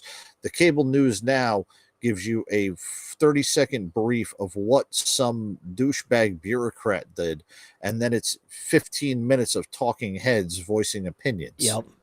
And I remember the first Gulf War. This is one of my first real memories of the news was the first Gulf War. Yeah. And they did have people on both sides of the aisle in the lead up to that, in the Operation Desert Shield time of like, should we do this? Should we do this? And you had people on both sides who were, and they were having it. Remember what we talked about earlier, that kind of debate. You know what I mean? Having a gentlemanly debate. Like, I think we should do it. I think we should do this. Here, this is why I think that. I think we should do this, and this is why I think we should do this. There wasn't any fighting about it. Yeah, CNN, I think, and from what I remember, there was kind of a still that kind of after that kind of post-Vietnam anti-war kind of stance, and then with Reagan, there was kind of that like coming into like, hey, we should be ready for war, and kind of like some patriotism and some almost some hawkishness coming out about the time of the first Gulf War, and there was some like balance, like, hey man, we've done really good for like the last 20 years and not fighting people. Let's kind of chill out, and hey, we really need to fucking take care of I don't hold on a minute. I see two differences between Kuwait and Ukraine. Okay. One is that oil. And then two is the aggressor. But I feel like, the justification for us going to war with Iraq over Kuwait, the same justification could be used right now for the Russians invading Ukraine. I feel like this large country invaded its smaller neighbor. Yeah. That's literally the reason that we went to war. We went to war with Iraq in 1991. Was because they had the oil. They got the oil. Let's be honest. We went to fucking secure our oil, is what we did. But that justification that we used to go to war with Iraq in 2000? No, it was 1991. It was 91. Yeah, it was 90. Yeah, Desert Shield was 90, and I was January 17th of 1991. Yep, 91. Yep. But I mean, we use that same. So, but now we're fighting over whether we should give fucking bullets to Ukraine. Like, there's 20, 30 years ago, we went to fucking war with them over it. Yep. I'm not saying we need to go to war with Russia. That's not what I'm saying. And the last thing I really want to see is boots on the. I don't want to see my kid. I don't want to see my son who's stationed in Germany being on the fucking front lines fighting in this war that's happening right now. That's been the big thing. That's been the big thing, though, has been with Russia. Let's also go back a little bit in time for Iraq, because during the Iran-Iraq conflict, we actually backed Saddam. Yep. And then he became the dictator. We were supplying him with money, that whole Iran-Contra affair thing that blew up with that. We were supplying him with money. We were supplying him with, the necessities that were needed out there. And then he does this bullshit. So there might have been a little bit of turmoil from that. We've never been in direct conflict or direct aid with Russia. We've always had that standoff relationship. Yep. We were backing, go fucking figure, we were backing what would become the Taliban in freaking Afghanistan when Russia invaded them. Right. For all of these other types of geopolitical powers, we've always sent resources and backed those people, because we've never been able to, direct involvement into that. Well, and on the other end of that, I mean, and if this is more, I mean, in Korea, the Chinese and the Russians had. So there's reports that there was Chinese and Russian fighter pilots shooting down American aircraft. In Korea. Same with Vietnam. And there was places we would not bomb in Vietnam because there was Russian advisors on the ground helping them set up SAM systems and helping them set up fucking, defensive measures and helping them train in fighter aircraft pilots and stuff to shoot down American pilots. So we've had this kind of clandestine, out in the open / clandestine like fight with the Russians / Soviet Union for years. Yep. So, could we justify? Absolutely, we could. Whether it be in our psyche or whether it be monetarily. Now, my personal opinion, this is Radar's personal opinion, is the Ukrainians are doing a hell of a job holding off the Russians with like a 1% or 2% of our fucking defense budget. Maybe 5%, given some of the estimates are up to 5%. I mean, really, let's be honest. It's a good investment money-wise for us. And it's not even we're giving them money. We're giving them old 113s and shit that we haven't used since fucking we invaded Iraq. Fuck yeah, take these little pieces of shit. These Bradleys we were going to retire. Take them. Fuck it. Bye. See ya. And these strikers that are pieces of shit that we really don't want, take them. Have them. M1A1 tanks that the Marine Corps just retired. Those M1A1s that we're giving them were the Marine Corps. The Marine Corps is getting rid of all of their armor. We're giving it to the fucking Ukrainians. Good.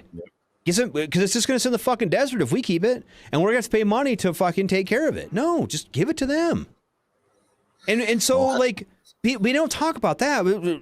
People like fucking Matt Gaetz get up there. Well, we're giving all this money to Ukraine when we could be doing border security. It's not how that works, dude. We're not taking money from one program to the other. And, there's a reason why we got rid of all of our shit when we freaking, when we left Afghanistan and left Iraq, I mean, granted, I know that it's money and it's a sore subject of why we actually got rid of it, but, we got rid of it for good reason. Well, yeah, some of it was dog shit. It's fucking dog shit. Some of it was dog shit, but some of it was still usable, and unfortunately now it's landed into the wrong fucking hands. That was the worst case scenario that we knew that was going to end up happening to it, and that's part of the reason we're going all the way to the worst case scenario on absolutely everything. We're not meeting in the fucking middle anymore. So we got Billy, shitheads that are thinking the worst cases always. Billy Vargas, I don't follow the news. I don't follow news. I read the news from urban journalists that are actually reporting the real news. I would like to know what his sources are. And I'm not talking shit, dude. I try very hard to steer clear of our local news sources, whether it be Fox or CNN or MSNBC or you name the fucking cable news source. I try very hard to stay away from them. Okay, you just said local, and that kind of got me because those are not local. Okay, those are national news sources. The local news I consider like your local NBC or your local newspaper or something like that, as long as they're not owned by like the Gannett Company or here's other places. I don't trust American news. I don't follow American news sources. Okay, I follow like DW or like BBC or the Sunday Times or stuff like that. You know what I mean? Yeah. It seems to France 24 is a good one. Especially when it comes to America, because I'm not saying that they don't have a vested interest in American politics. They do. The international community has a vested interest in American politics. Absolutely they do. Because it determines the amount of aid we give to certain countries or how we're going to react on a world stage or whatever. They're interested in American politics, but they don't have the bias towards American politics. I'm not saying that some of them don't lean left or right or whatever. Not saying that. But when it comes to American politics, they generally stay away from that. Now, the people... Oh, it sounds bad as I'm sitting here saying it. The people who I don't take a lot of stock in are people like us.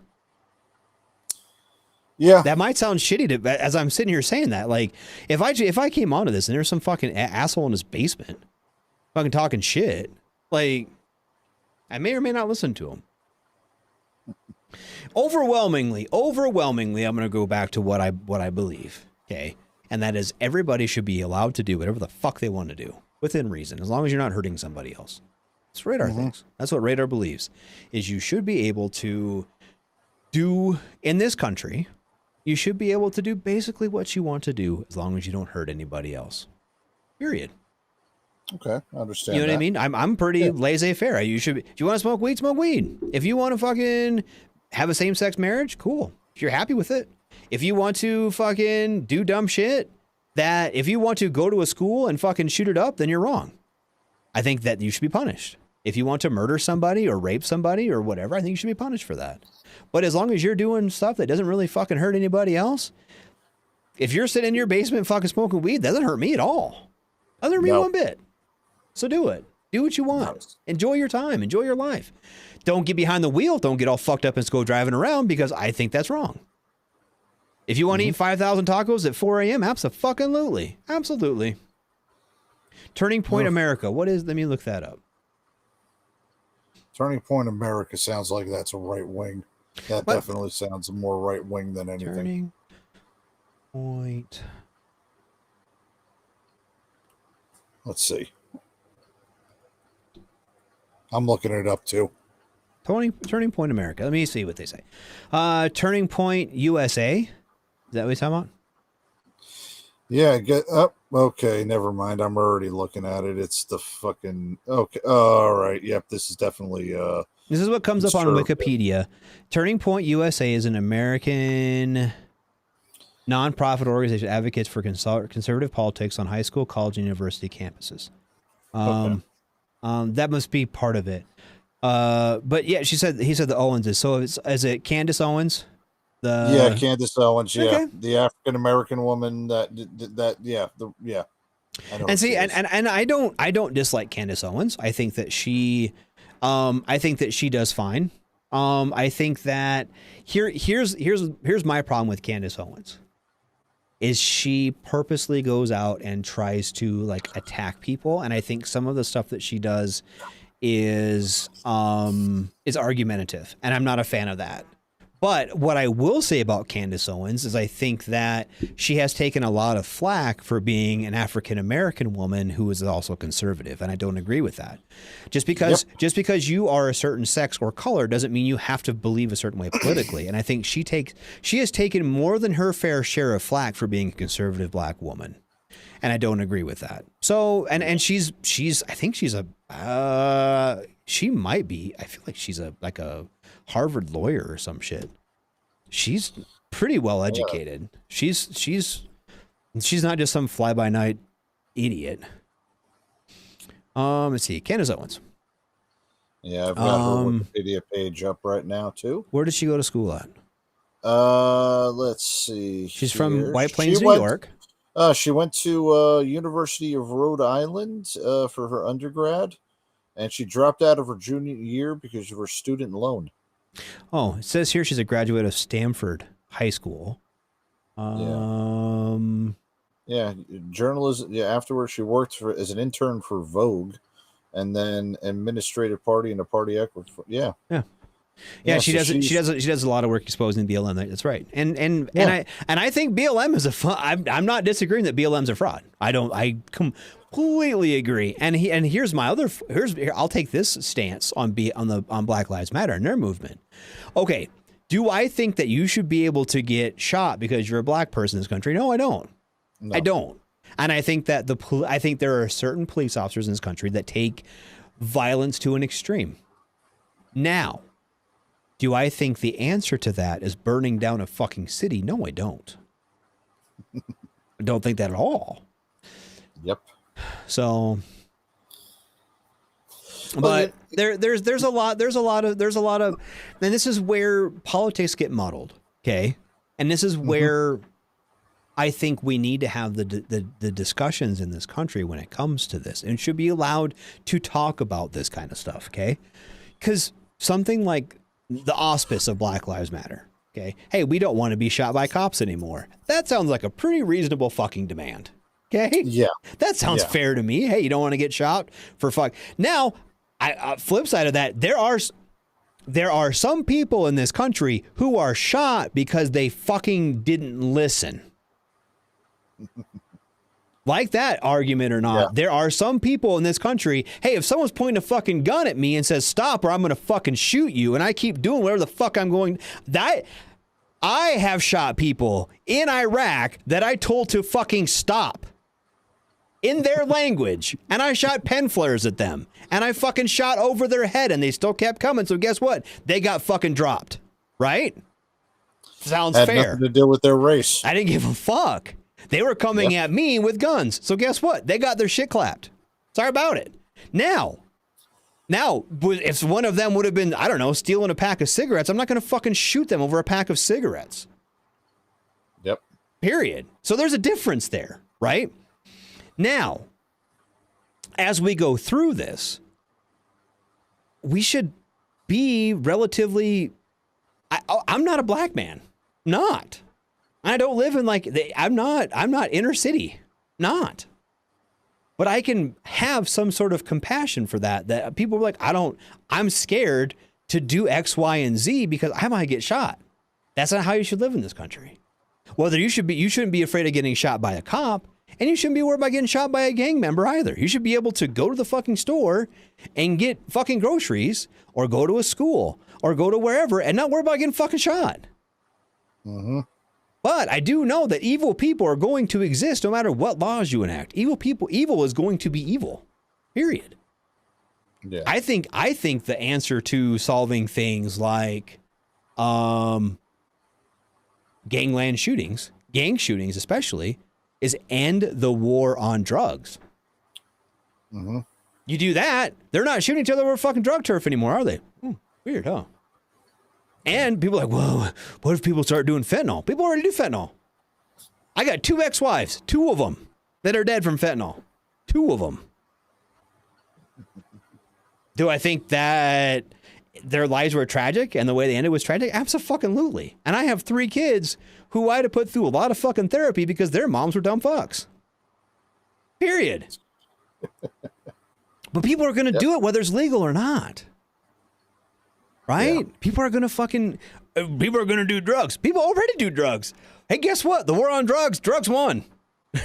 Drugs fucking won the war on drugs. Yes, they did. I mean, that's just it. Like, I don't know how to explain that to people. So people are like, well, we spent a lot of money on the war in Ukraine. How we spent a lot of money on the war on drugs? Ukraine might win. Drugs already run. Yeah. But we don't fucking talk about, we don't have these discussions in the country because as soon as you say some shit like that, like, hey, we lost the war on drugs, then you become a lunatic, right? Mm-hmm. And then, people don't shoot. That's racist because gangs. Yeah, dude, look at the fucking statistics of it. I'm not being racist. I'm being statistical. Yeah. That's why gangs shoot each other. It's exactly why they shoot each other over the daggone drugs. But you know what? We can also give the converse of that one and say that, some of the worst affected areas when it comes down to fentanyl as well as opioid overuses are rural white America. And that's like in the middle of freaking West Virginia. And that, or fucking South Dakota. I didn't know it was that bad over there in South Dakota. Yeah, it's bad as shit here. It's bad as shit here. But it's Kansas.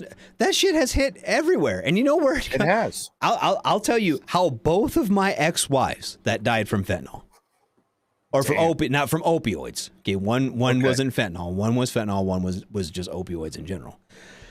Yeah, go in the fucking doctor. They both. Yep. My second ex-wife, my first one who died, she had a hysterectomy. Mm-hmm. And after her hysterectomy, she got caught. She got sucked up in fucking opioids. Couldn't kick them. Yeah. And then she finally started. I mean, and she struggled with it for 4 or 5 years. Mm-hmm. And then she got a job in a nursing home, and they were taking fentanyl patches. And I don't know if they were used or if they weren't giving them to the patients. I don't know which one. Yeah. But she'd take them home after work, and she'd put them in the microwave, and the gel would release the drugs. And she'd suck it up and she'd shoot it up. And that's what killed her. Oh, damn. Freebase fucking fentanyl.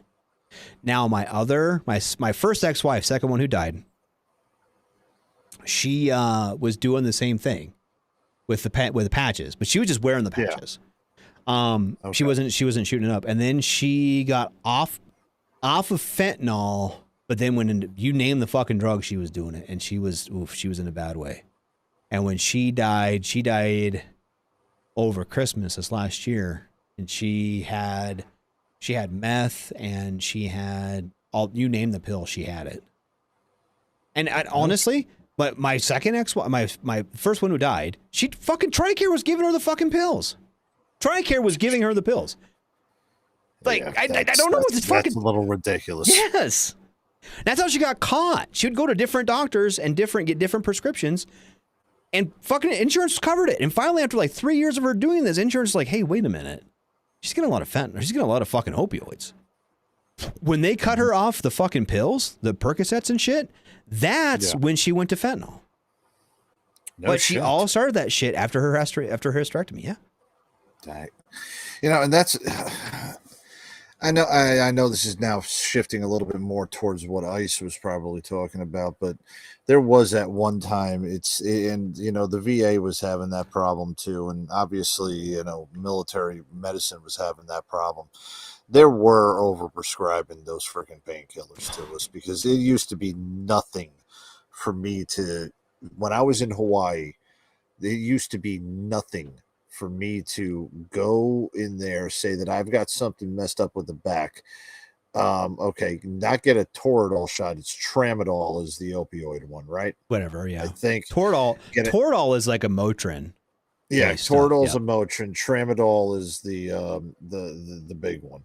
So I would get a Tramadol shot, and they would send me out with like muscle relaxers and Percocet, both of them at the same exact time. Yep. Now, I never really utilized the Percocet whatsoever. In fact, I'll say this: the only time that I ever really had an issue with the opioids is when I came back from Iraq in 2013. And you bring up that the hysterectomy. I actually stole several of my wife's opioids at that time and fucking was using them like that. And it was my way to cope before I went to go see mental health. Yep. You know, I'm a little bit of a dark and shameful type of thing, but that's how I fucking used it. Right. And the ease of me getting those opioids after, even while getting mental health, was still too fucking easy. Yep. So the restrictions that are out there right now, fucking, I get that it might be a little bit too restrictive, because there's sometimes where that fucking pain just won't go away unless you have something like that.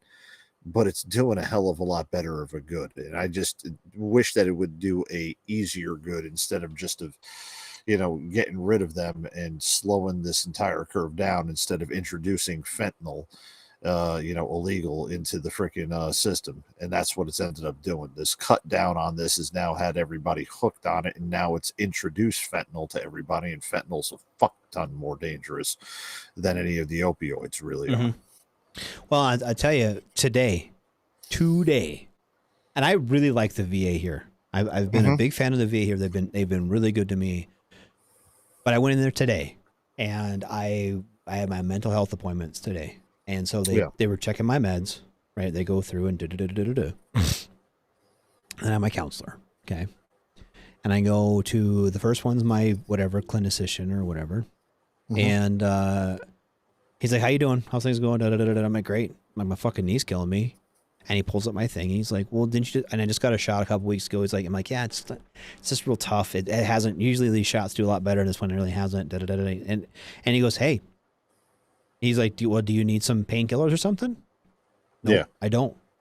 And I mean, and it's not like it's not like he's trying to force opioids on me. I'm not saying that. I'm not saying that whatsoever. But I'm service connected for my knee. I've had like 6 knee surgeries on my left knee. Like I have a fucked up knee, and he's just like, "Hey, if you're in pain, I can give you something to help take away the pain." I'd have no clue what he asked me if I needed something for the pain. He didn't ask what it was. I didn't ask. I said no, good, because for the most part, I can treat that with like Motrin or whatever and water. I mean, I sound like a fucking medic, but I have Motrin and water.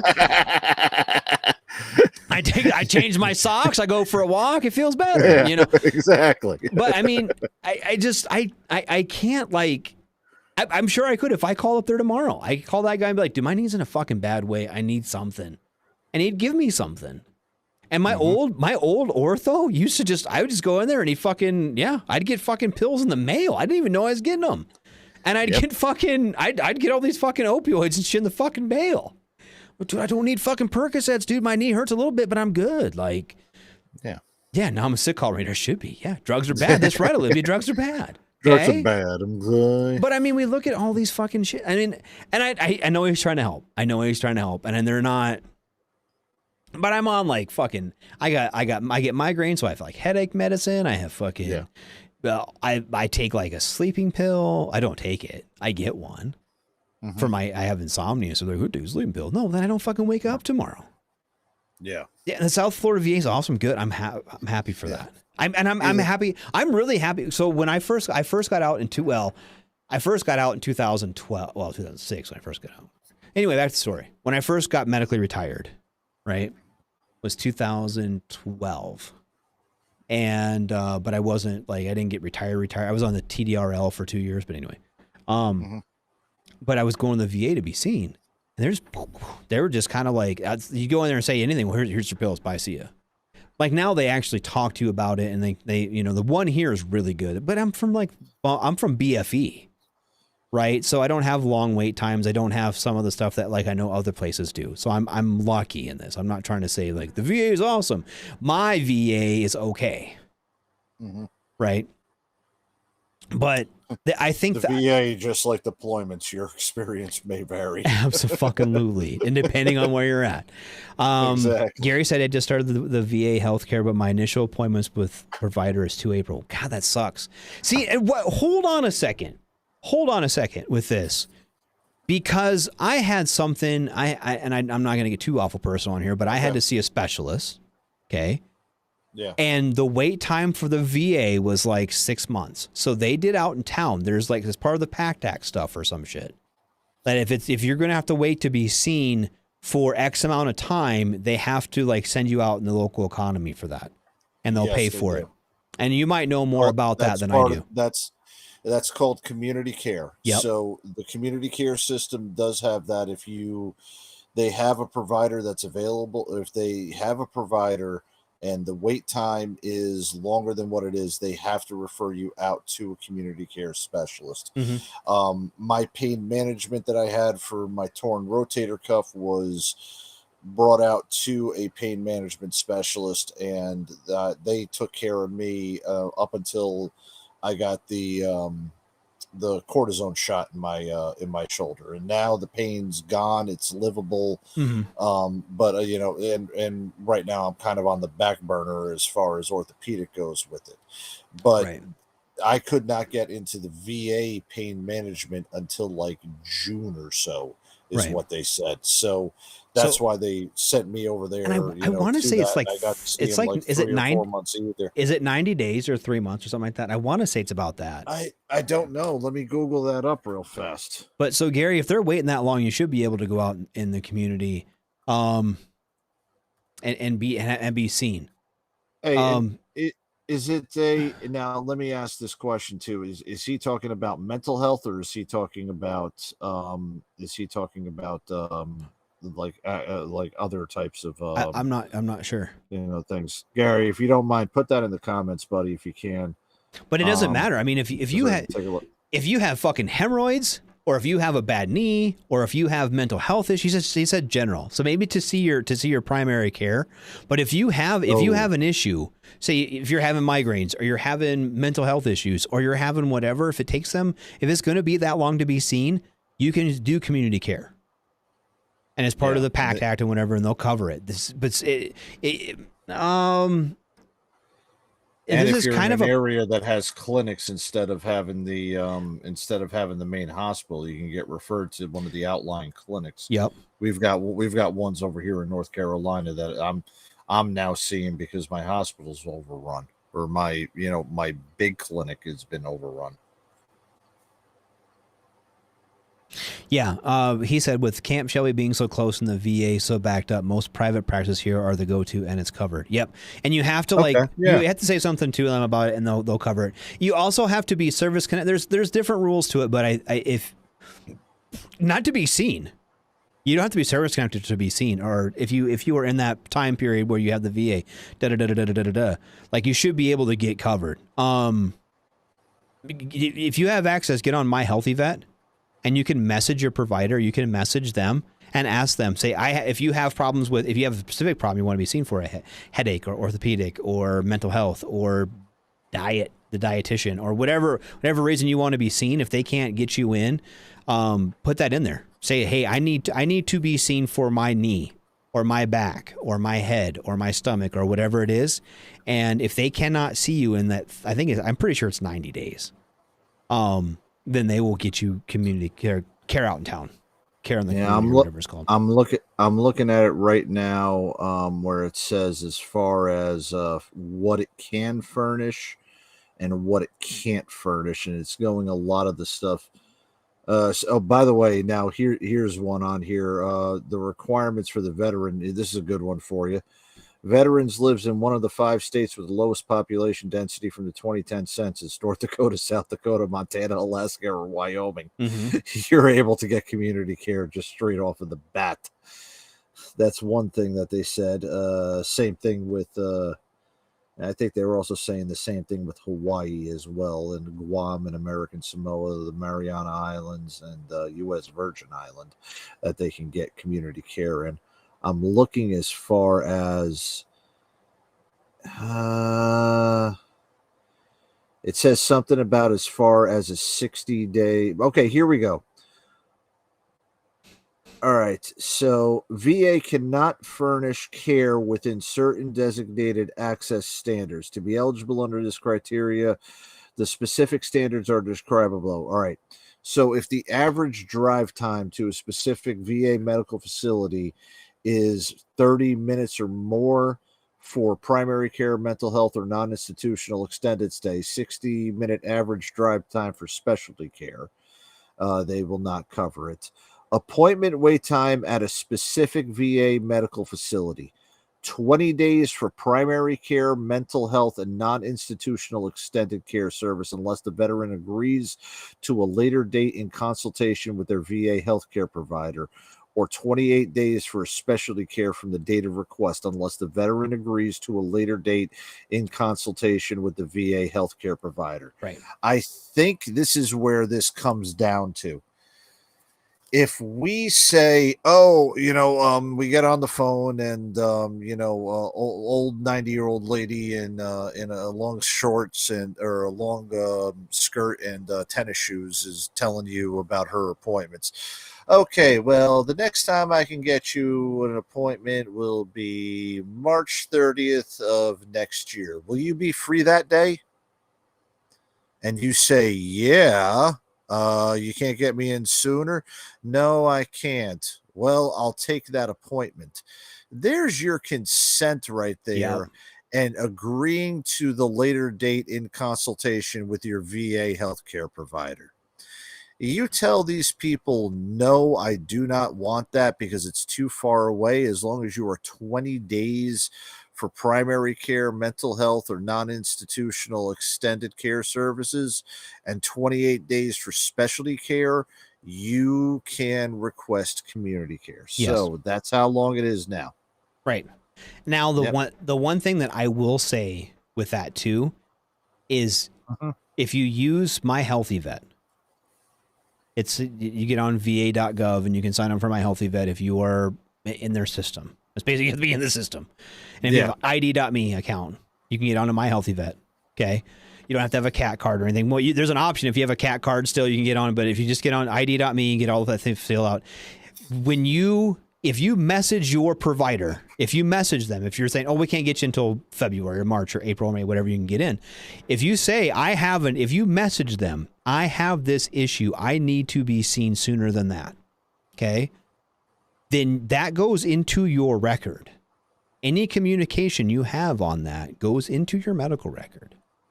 So if you say, I need to be seen for my back. My back is killing me. I'm service connected for my back. I need to be seen for my back. Then they will see that. Now, if that isn't taken care of, then there's like an ombudsman at the VA. There's all different kinds. There's almost more people at the VA now to make sure the VA is doing their job than there is people who do the fucking job. So all you have to do is get a hold of that get a hold of their, every time I go, I get a fucking questionnaire right on there. And they get their ass chewed. They're to the point, they don't want to be in front of Congress anymore. The VA's get enough slack. They want to take care of you. And honestly, I will say this, that my VA that I go to here in South Dakota, they really do seem to want to help me, right? They're not here to fuck me. They really, the VA, I think the part of the VA that's here to fuck you is claims. Is the claims department. Oh, yeah, completely. The comp and pen part is where they fuck you, okay? The healthcare part, they actually want to help you, I think. My doctors do anyway. They sure seem to be. And the nurses are nice, people are nice. It's like going to the VA. Now, if you are 50% or more service connected, if you have received 50% or more service connected disability, you are not required at the VA medical center to pay a copay. Okay. Yes. So if you are less than 50%, but you have a service connected injury, say you're service connected for your knee at 30%. Okay. And you go in and are seen for your knee, there is no copay for service connected disabilities. Okay. Now, if you are more than 50% disabled through the VA, 50% service connected, then they will pay for 100% of your care. It doesn't matter if you get cancer. It doesn't matter if you fucking stub your toe. It doesn't matter if you have sleep apnea or need hearing aids or fucking whatever it is. If you are more than 50% disabled, the VA will take care of you, service connected or not, for service connected injury or not. Okay.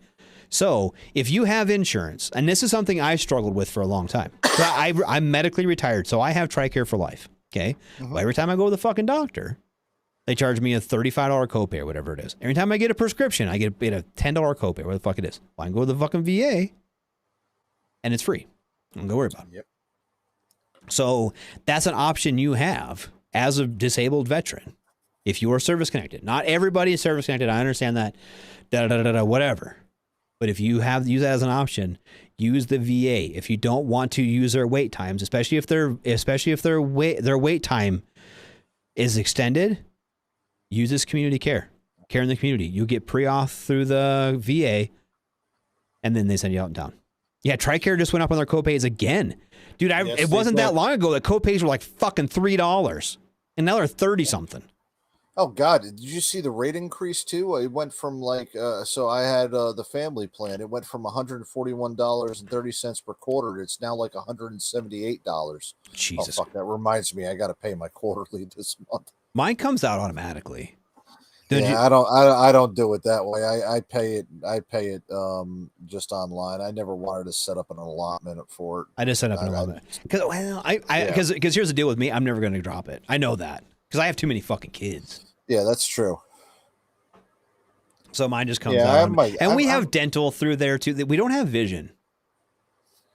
You know, that's something I got to cancel my dental because I got dental at work and I've got the care through them and I've got vision through work and, you know, all that. But I signed up for dental like while I was unemployed and I still have now 2 dental insurances that I'm paying. So I got to figure out how to, how to turn that off. I still got kids to put through the orthodontist and the one that I chose has pretty good orthodontic care. So I'm not going to fuck that up. I still got probably 3 kids put through orthodontics.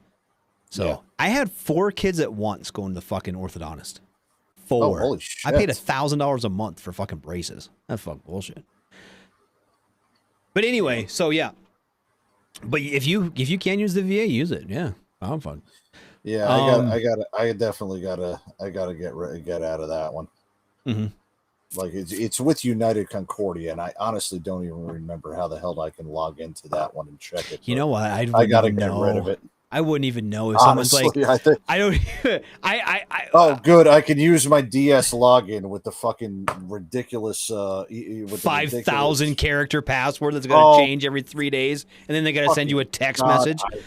I know, and I have two. I have one for my personal, and one for work because I have to get on ASAP and stuff. Sometimes you get on DS login with that. Fuck, and I get on my work computer and I have both on there. And I never remember which one it is. I don't remember what it is. Same here. Fuck. Same here. DS login. Actually, so for all my VA stuff, I use that's why I use my ID.me account. I know which one it is. Stopped. Yeah, I at this point, I think I'm just going to go ahead and I've kept my DS login for so long that I might as well just go ahead and use that, but. Yeah, I mean, but now I'm actually finding out how to change it to United Concordia because I just Googled it. So I'm trying to find out the way to actually get that done. So Gary said he's not downing the VA, just trying to figure out the system. Always nervous to use them. TRICARE doesn't cover hearing aids.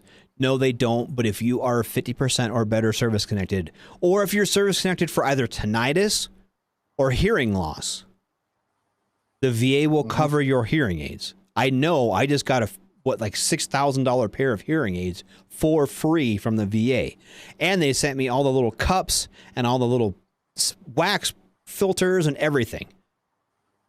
Same with sleep apnea. If you're diagnosed with sleep apnea, they will give you your CPAP machine and all the stuff for it. The only thing they don't give you is water. And if you get hearing aids with batteries, they'll give you batteries. They'll send you like a 6-month supply of batteries. They send you everything. I got the rechargeable ones. They gave me, when I left that appointment, well, first off, they had to give me a hearing test, right? And the hearing test they gave me was actually a good one. And I was so happy at that. Instead of just the beeps, they do this deal where they have like noise, and then they have people talking, and you have to repeat what they say. Well, then so they have like background noise, and they'll have like people talking in the background, and they'll have like birds chirping in the background, whatever, so you can't hear, which is where I struggle. If I'm in that little booth all by myself, I don't hear too bad. But when I'm in a place with noise, that's when I can't hear. And if I'm in the quiet, all I hear is, that doesn't fucking help anything. You know what I mean? So that was actually a really good hearing test, and they got me a good prescription for it, because they have different prescriptions for your hearing aids. My hearing aids are fantastic. I fucking love them. I'm 43 years old, and I'm happy about my hearing aids. I can't believe I said that. But they've actually, factually, like I didn't know the noises my car made till I got hearing aids. My wife can say words in the other room and I can hear her. She loves it. You know what I mean? Like, and I like it too. I like being able to hear my kids when they're like saying words to me. It's great. Having hearing aids is one of the best things that's ever happened to me. And I didn't know I was going to say that. So if you need them, if you think you need them, go see if you can get them because they're helpful. So I now have to reset my password. And this is, God. I love these passwords requirements for the DS login. Password must be 15 characters, but no more than 128. Jesus. Who the fuck is putting 128 characters as their password?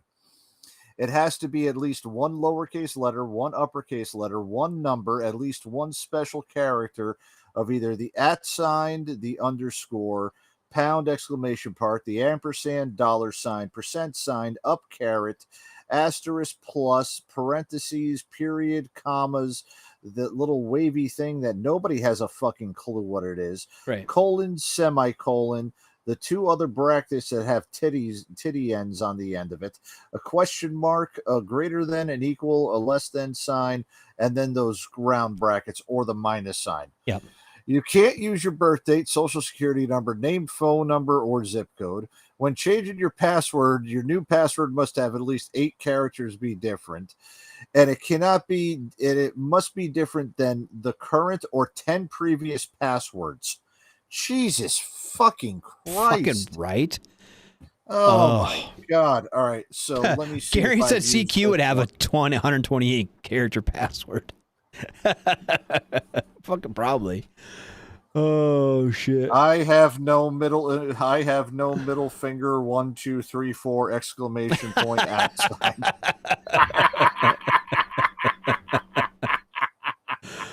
Oh no, I think this community care, I've been impressed with it. The couple times I've had to use it, it's been really good.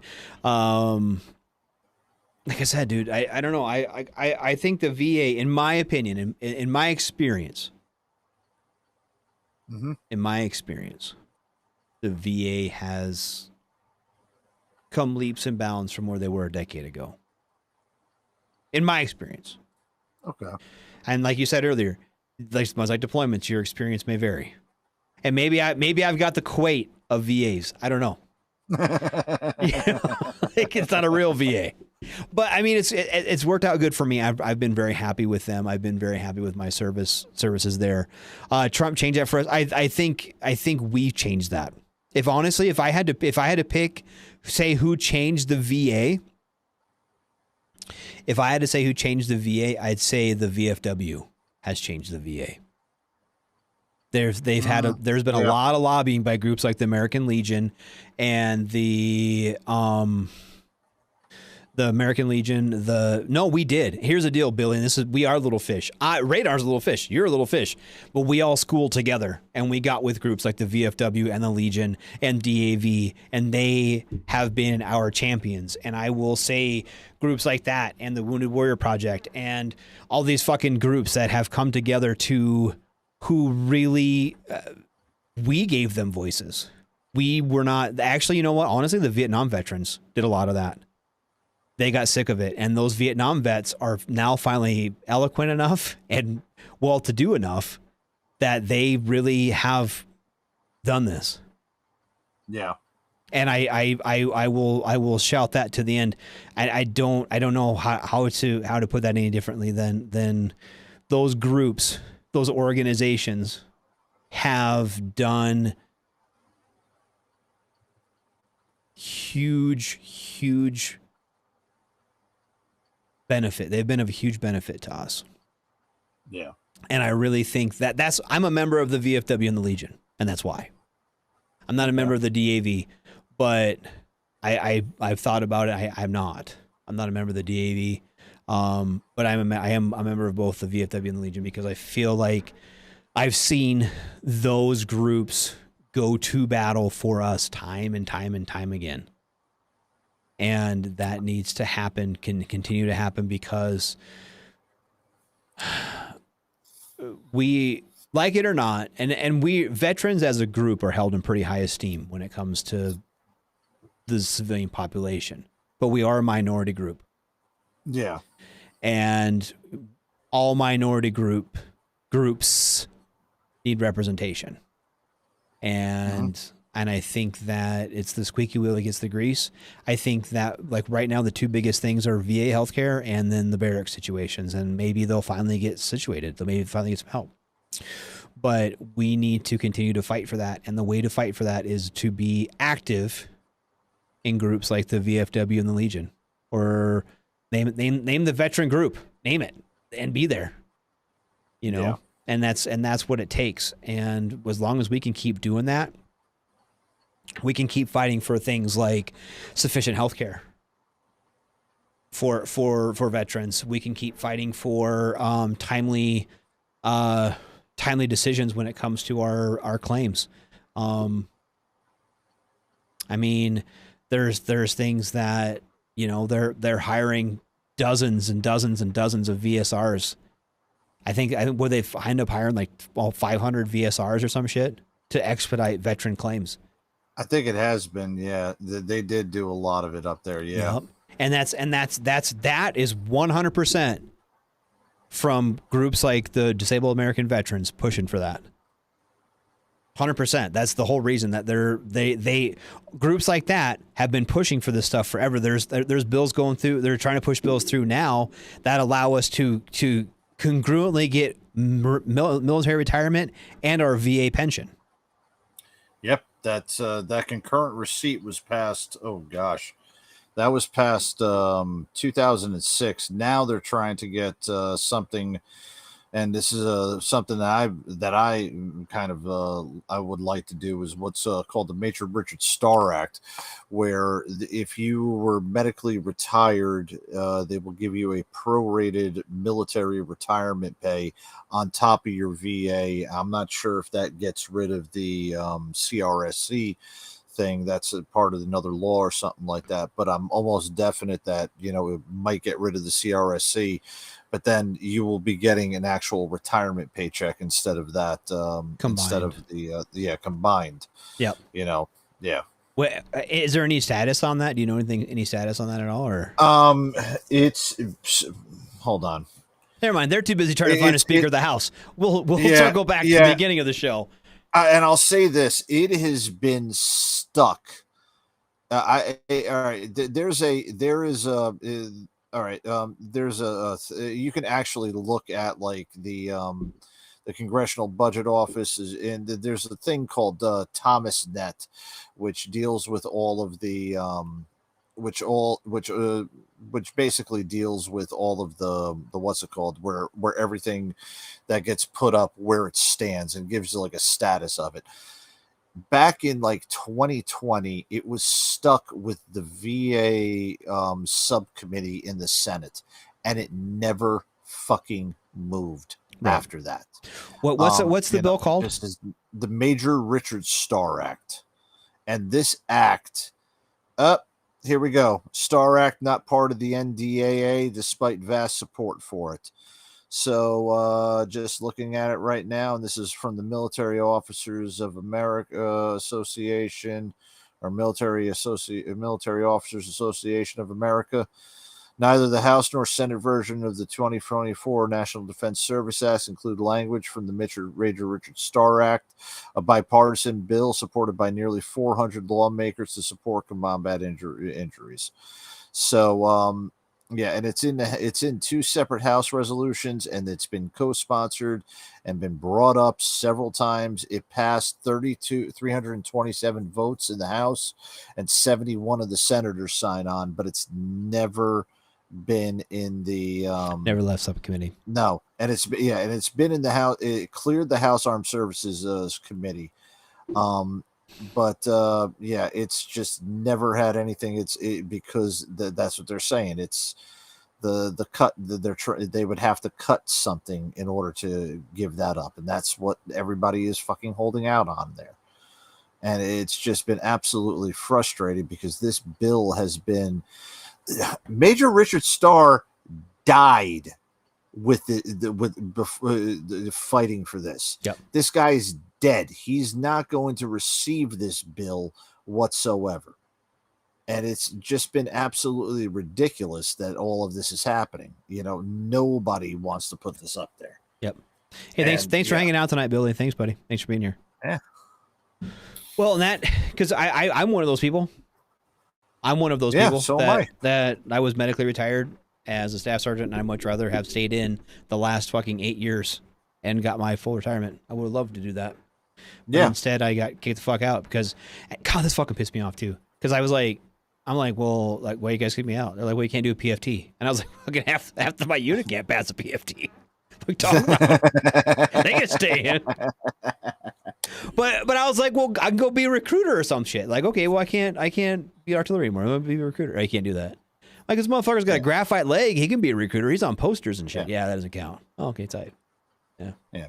So if we really want to get anything, July 18th, the Committee of Veterans Affairs discharged the House Act, and as of right now, it's been God Almighty, this thing has been introduced so many fucking times that it's not that they just keep going for it throughout every single one of these daggone years. It's been ridiculous. Right. Yeah. Well, and here's my retort to that. In this week, we go back and forth with politicians being shitty, and I think we started on that. We'll end on that because it's already been like a 2-hour rant on this. Fucking criminals. But from the beginning of this, so we talked about old Beavis and Butthead. Talked about old Beavis and Butthead fucking wanting to change everything, right? Yep. Well, now in 45 days, less than 45 days, the government is threatened to shut down again if they don't come to an agreement on spending. Okay. Well, now the House, instead of debating bills like this, and instead of debating the budget and debating spending bills, debating all the things they're supposed to be fucking doing, they're supposed to be fucking doing. They're going to spend the next fucking 4 weeks debating on the next Speaker of the House. Yeah. They're not going to fight. They're going to fucking Matt Gaetz and his fucking coalition of the willing over there. The Freedom Caucus or whatever they're called themselves. So they are going to be fighting over the next Speaker of the House instead of passing legislation. Yeah. And right now, okay, I'm going to go back to this. Right now, it's this guy and his group that are causing this issue. This bill has been going for how long? How long did you say? This Richard? God, Richard Starr Act. I've seen versions of this bill since 2011. Yeah, it became like the Richard Starr Act. Oh God, 2018 or 19 or somewhere around there, and it's just been ridiculous. Right, that they haven't done any of this. See, and that's just it. That's it.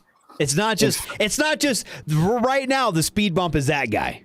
For right now, the speed bump is Matt Gaetz and his group, his Freedom Caucus. Yeah. Okay. But it's been this guy and that gal and this group and that group. It hasn't just been one person holding it up the whole fucking time. Oh yeah. And this is what fucking pisses me off to no end about this. Okay. Said the next month are gonna be spent in this fucking big shenanigans. And then nothing's going to happen. And we're going to get fucked again. How many more vets got to die without getting paid? How many more fucking dudes got to put a fucking gun in their mouth because they make fucking ends meet when they could have made ends meet if we'd have took care of them? Yeah. How many more people are going to go to the VA and not get sufficient care? Because like I said, I spent the last couple hours saying my VA is awesome. I know my VA is not every VA. And some of them suck. Some of them are shit places. And that's just the way of it. That's just the way of it. And so we have to, like, that community care, continuation of care stuff, whatever, the little bit that I knew about, was because they needed to send me to a fucking specialist. And the gal said, I can't get you in for X amount of time, so we're going to send you out to community care. And this progress is how it's worked. And actually, since I'm 60%, hey, I can go use that whenever the fuck I want. I don't even got to go to the VA. I can go to urgent care here in town. Because I do meet, I'm more than 30 minutes away. And I live in the fucking BFE. So I can just go to urgent care here in town and they'll pay for it 100%. I'm 60% disabled. I know that, right? So, I mean, I know that because the people at the VA told me about this. How many other people are just hearing about it for the first time tonight? Because you are educated on the subject. Thanks, Coach. Thanks for being smart on this shit, or else we wouldn't have fucking known. I try. I wouldn't be near as eloquent about it. Like, I just go to the doctor. They'll take care of you. You know what I mean? But so, like I said, my VAs, but they're not. And they could be fixing this shit. They could be taking care of the fucking mold in the barracks. Passing a House resolution That'll saying never fucking happen. passing this budget, passing all this shit, passing all these things. They could be doing, and I know they're not going to. Because if they weren't fighting about this, they'd be fighting over fucking something else. Because because we elect this. This is what we elect. Yes. We elect that. Or this. We don't. We re-elect this. Mm-hmm. Right? You know, or this guy. Did you see this guy? I don't think I put him up there yet. Let's see. Oh, this guy. Davis or Butthead? Yeah. Where'd this guy go? Did you see this guy? Grassley? No, not Grassley. I transitioned. Okay, yeah. Let's see. So you had Butthead up. You had Grassley. Now let's see. Which guy are we talking about? Oh, I didn't want this fuck. Do you know who that is? Yeah, this guy looks like fucking Homelander on The Boys. Who the hell is this asshole? Hold on, let me get his fucking name up here. I don't remember it now. It's fucking weird. It's a Cawthorn or some shit. Who's this fucking dude? And who's Cawthon. and who's his wife fucking while he's out doing nothing? I'm trying to find what this dude's name is. Fucking Cawthorn. Yeah, I've never heard of this fucking guy. I don't even know who this asshole is. That shows how much news I actually look at on there. I don't even know who this fucking dude is. Like I said, he looks like Homelander over The Boys. There you go, CQ. We got your pop culture warrior reference in there. Hey, is he the Manchurian Candidate? This dude, okay, so long story short, this guy is a fucking putz from Florida. Okay. Oh, okay. He was homeschooled. Okay. Football player. He applied for the Naval Academy. Okay. Didn't make it. Him and his buddy took their BMW down for spring break, got into a car accident. Now this guy's paralyzed. And all this dude does is spout out fucking lies about basically his whole fucking past. Okay. Oh, Jesus. Yeah. And he was awarded he had $3 million in medical. I agree. I agree that medical bills are probably pretty high if you get into a fiery car accident and now are put into a wheelchair for the rest of his life. Yeah. I understand that. And I feel badly for him. I don't feel like he's a young guy. He shouldn't be in a wheelchair the rest of his life. I feel bad for him. But then he fucking turns around and sues the guys again for $30 million. You're in Congress. He's a representative. He's from the House. Yeah. You're in Congress. You're fucking sucking dick for millions/billions of dollars. You don't need another $30 million. Fuck you. Yeah. You know what I mean? I hate people who take an accident like that and turn that into their cash cow. Yeah. I hate that. I fucking despise that because I've seen people who have been actually legit injured and I feel badly that he is now paralyzed. I'm not saying that. I feel like he's a young kid, shouldn't be paralyzed. Mm-hmm. But that doesn't mean you get $30 million. Yeah. That's not how that works. What the fuck makes you so special? Because you're fucking homeschooled? Fuck you. You know what I mean? You're a pompous fuck. And I can say something about that too, because I had a friend of mine, a friend of my family's that he lived the past 41 years or 43 years. God, he was, 43 years confined to a wheelchair, paralyzed from the neck down. He never sued anybody. He never sued the municipal pool or anything like that for when he got into his accident. He never did any of that other shit. So why in the fuck is this guy looking for $30 million for crying out loud? It's absolutely ridiculous. Yeah. I just can't. I can't with people like that. You don't get to do that anymore. kind of, not to be shitty, but I just feel like we've got this giant fucking. They're like the opposite of the woke entitled. You know what I mean? They're just as entitled, but with the far end of the pendulum. And the thing that both ends don't realize is the majority of us are here. The majority of us are here, and eventually we are going to get mad. And I think that's what we need to do. We need to get mad, and we need to quit voting for idiots. No matter how fucking extreme your views might be, we need to quit voting for idiots. Yeah. And we need to work together. And I know that that's not always the most popular opinion. But the people who walk those halls in the Capitol building are supposed to be the adults in the room, not the ones kicking and screaming and drooling. So if you're a kicking and screamer or you're a drooler, you need to not be there. We need the adults to come to work in Washington and start being adults and working together the way they did in like the 50s, 60s, and even into the 70s. We can have some political division. I think that's good. I think we should have an exchange of ideas. Yeah. But we need to accomplish things. And I don't know what it's going to take to do that. Maybe it's going to take a total reset. Is that what it's going to take? I don't know. So you mean to tell me burn the entire world and then just maybe not the whole world, maybe not the whole world, but maybe we can I don't know, not vote for this guy. Yeah, maybe we can not vote for him. So he just looks like he's got a very punchable face, doesn't he?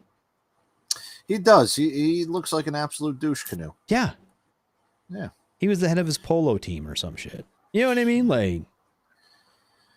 Yeah, if he was in charge of the polo team, then I hope all. God, he's got a girly name too, and I don't remember what it is. God damn it, where'd he go? I fucking had him all looked up. I closed that window on accident.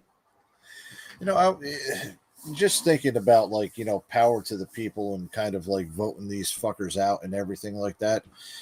Maybe we should get on ice in the main page about this Richard Starr Act and start getting all of the freaking followers about this damn thing. If we can really impact some type of change, maybe we can start writing these letters and doing all these emails and shit. I've got this template up right now that somebody from the Major Richard Starr Facebook page actually has open that we should be sending out to every single one of our congressmen. I mean, I know that they're going to be spending all this time doing all this other stuff and voting on a new freaking person. Let's get, they haven't voted the NDAA in yet. Let's go ahead and get this fucking thing in there before we go. They put last minute bullshit inside there. Yeah. We got to get something going. God, I just feel like they don't. I wish they would. I fucking wish they would. I just, what do we do? Well, I will say this with the Senate Majority Leader, the email addresses are schumer.senate.gov. I really feel bad for those that actually have to put Schumer in their email address. Oh, got to work for that cocksucker. Oh, dear God. There's another motherfucker that needs to get the hell out as fast as humanly possible. He just sounds like a whiny bitch every time you hear him talk. Yeah, and I just can't. I don't even know what to do with these guys anymore. I think that show, what was that show that Kiefer Sutherland was in, not 24, the one with... Madison Cawthorn. He's a former senator now. Oh, he is? Yeah. Oh, good. So, fuck him. Another bureaucrat that we don't need. But what was that show that that Kiefer Sutherland was in with that like the entire Senate was bombed during the State of the Union address and he became the president of the United States? You remember that show that I'm talking about? Yeah, the Designated Survivor or something. Designated Survivor. Yeah, that was the show. Mm-hmm. I don't know. And look, obviously, views on WTF Nation Radio do not reflect what U.S. Army WTF Moments and WTF Nation. Do I need to pay that? I'll play it when we're done. Don't worry, I'll play it when we're done. Exactly. I usually dig out. Well, we did another show, 2.5 hours, no break. Holy shit. Yeah. Yeah. I mean, let's just say that, you know, something like that did happen out there. So I got you on there, man. If you gotta pee, we're at 2.5 hours. Yeah, it's a little bit too much right now. Yeah, no, and I'm like 3 cans of Diet Mountain Dew in too. Oh Jesus. I already had 2 brick knee Holy highs. shit. Okay, so all right, so the dude, his name is Cawthorn, Cawthorn. His name was Madison Cawthorn. Okay. My daughter's name is Madison. Half the girls on my daughter's soccer team are Madison. So where'd he go? Where's his thing? He sits down to pee. All right, That's personal number life. one. Sexual misconduct allegations. In August 2020, during Cawthorn's campaign for Congress, several women accused him of sexually aggressive behavior, sexual misconduct, and sexual assault. Then on May 4th, a video began circulating online that showed Cawthorn naked in bed, thrusting his genitals towards another man's face while moaning. In February 2021, he was arrested at the Asheville Regional Airport because he had a loaded Glock 9mm handgun. Oh, that's the in his fucking carry-on. guy. Yep. That's the fucking guy. In March 2022, Cawthorn was arrested and charged for driving with a revoked license, and 2 speeding tickets were pending. He faced possible jail time. A 2017 charge of driving on a revoked license was dismissed. And then as of right now in 2022, he has speeding ticket. He has court dates in Polk and Cleveland County for speeding and driving with revoked license. And then in April 2022, Senator Tom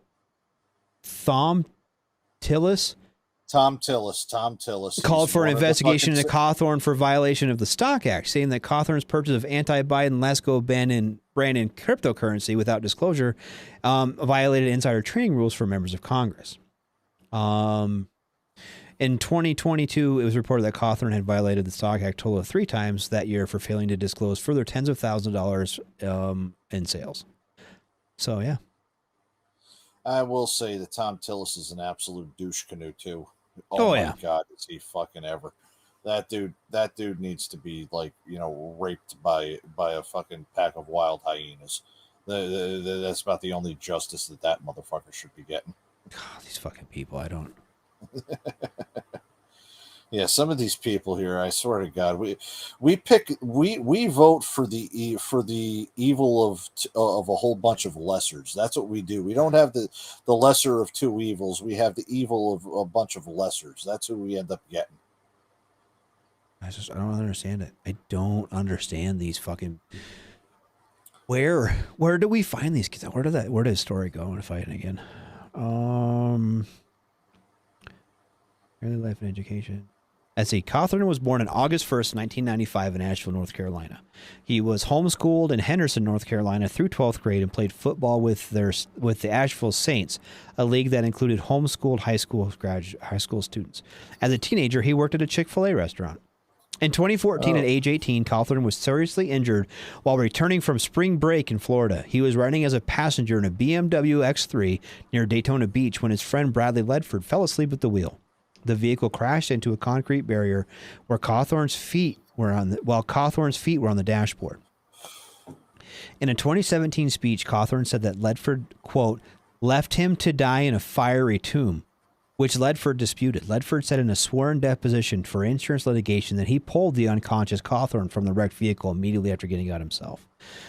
In Cawthorn's deposition, he said that he had no memory from the accident. In the same 2017 speech, Cawthorn said that he was declared dead on the scene of the accident, but the official accident report listed him as, quote, incapacitated. The injuries from the accident left Cawthorn partially paralyzed, requiring the use of a wheelchair. He said he accrued $3 million in medical debt during his recovery. He received that amount as a settlement from the insurance company, as well as other payments, and as of February 2021 was seeking $30 million more.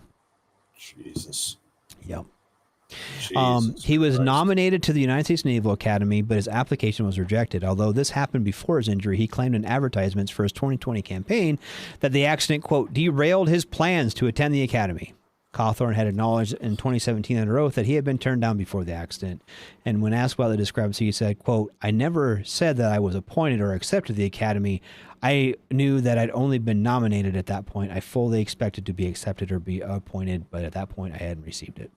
Yeah, look, that ain't freaking guaranteed, and I know that for a fact. Yeah. How many people All were right. fucking nominated for the appointment? Yeah.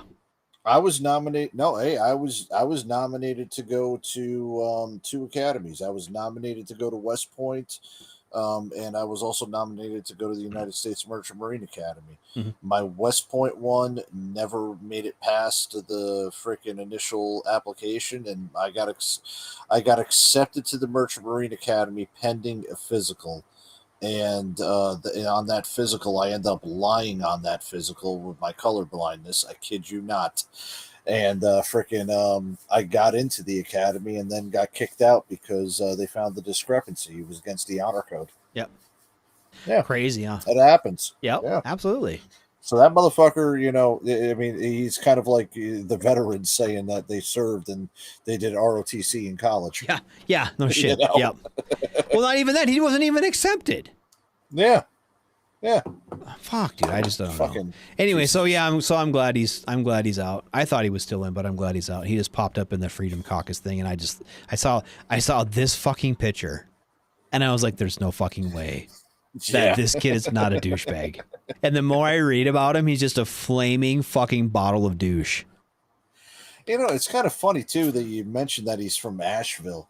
Asheville is like the fucking hippie and liberal center of North Carolina. I mean, all right, so I take that back. The liberal center of North Carolina is in Charlotte because of the businesses and everything like that, and the one percenters that live out in that area. But this guy being in that little area, especially even going down towards Hendersonville, that whole area is kind of, fucking solid blue. Yeah. And him being a Republican out in that area really is kind of, it's definitely not something that we normally see every day. What is up with this haircut too? Is this like a young conservative thing? Like, you have to have this fucking douchey butthead haircut to fucking. Like, is that an electoral thing? Like, I feel like I'm more of a candidate if I'm not. No, that's an upper class douchebag kind of thing. And if you also look at his upper right hand or his forehead, that's where that spray tan comes in. You can see the line on his spray tan. Yeah. I mean, Jesus Christ, that's nothing but copying a Trump. Well, but I mean, it's copying fucking old Matty Gates too now. I mean, it's just that whole fucking God. He just looks like Gates is from Florida, so I mean, he's a sun dried moron. He's not a spray on moron. He's a sun dried moron. God, he's just a fucking. They just look like douchebags. Seriously. Oh, what? Can I put them both together? Yeah, can you put them both together? I could probably figure it out. Hold on. Let's see if we can put them both up together because I got a little bit of commentary on this one. I'm not going to go into another voice that I have. Let's try this because that voice only calls into CQ and into ICE on Friday night. There we go. We got them together. It's not as zoomed in as I'd like, but yes, they are. Hey, Madison. Yeah. What's going on, Matt? Did you pass the bill? No, I didn't, butthead. But I did pass the gas. Do you want to sniff my wheelchair? That'd be cool. Yeah. Fire. Just like my car. Fire. Oh, God, these guys are fucking tool bags. Dear God. Yep. That's who we're letting hold our country hostage. That's I fucking who love we're it, dude. electing people. Yep. Jesus Christ. Oh my God. Oh, wait. Hey, by the way, Spanky is Spanky said that she had to leave us about 2 hours ago. God dang fucking smoke pit with ducking politics got my pressure up. I simply cannot believe they're comparing that kid to Bergdahl. Wrong Wait a minute, kid. what kid? Wrong kid. And go to the news articles. The dude in North Korea. motherfucker. Yeah, what was that guy's okay. name? That'll be some. Let Ice talk about that tomorrow. Yeah, that'll be a nice thing. Speaking of that, we should probably wrap it up.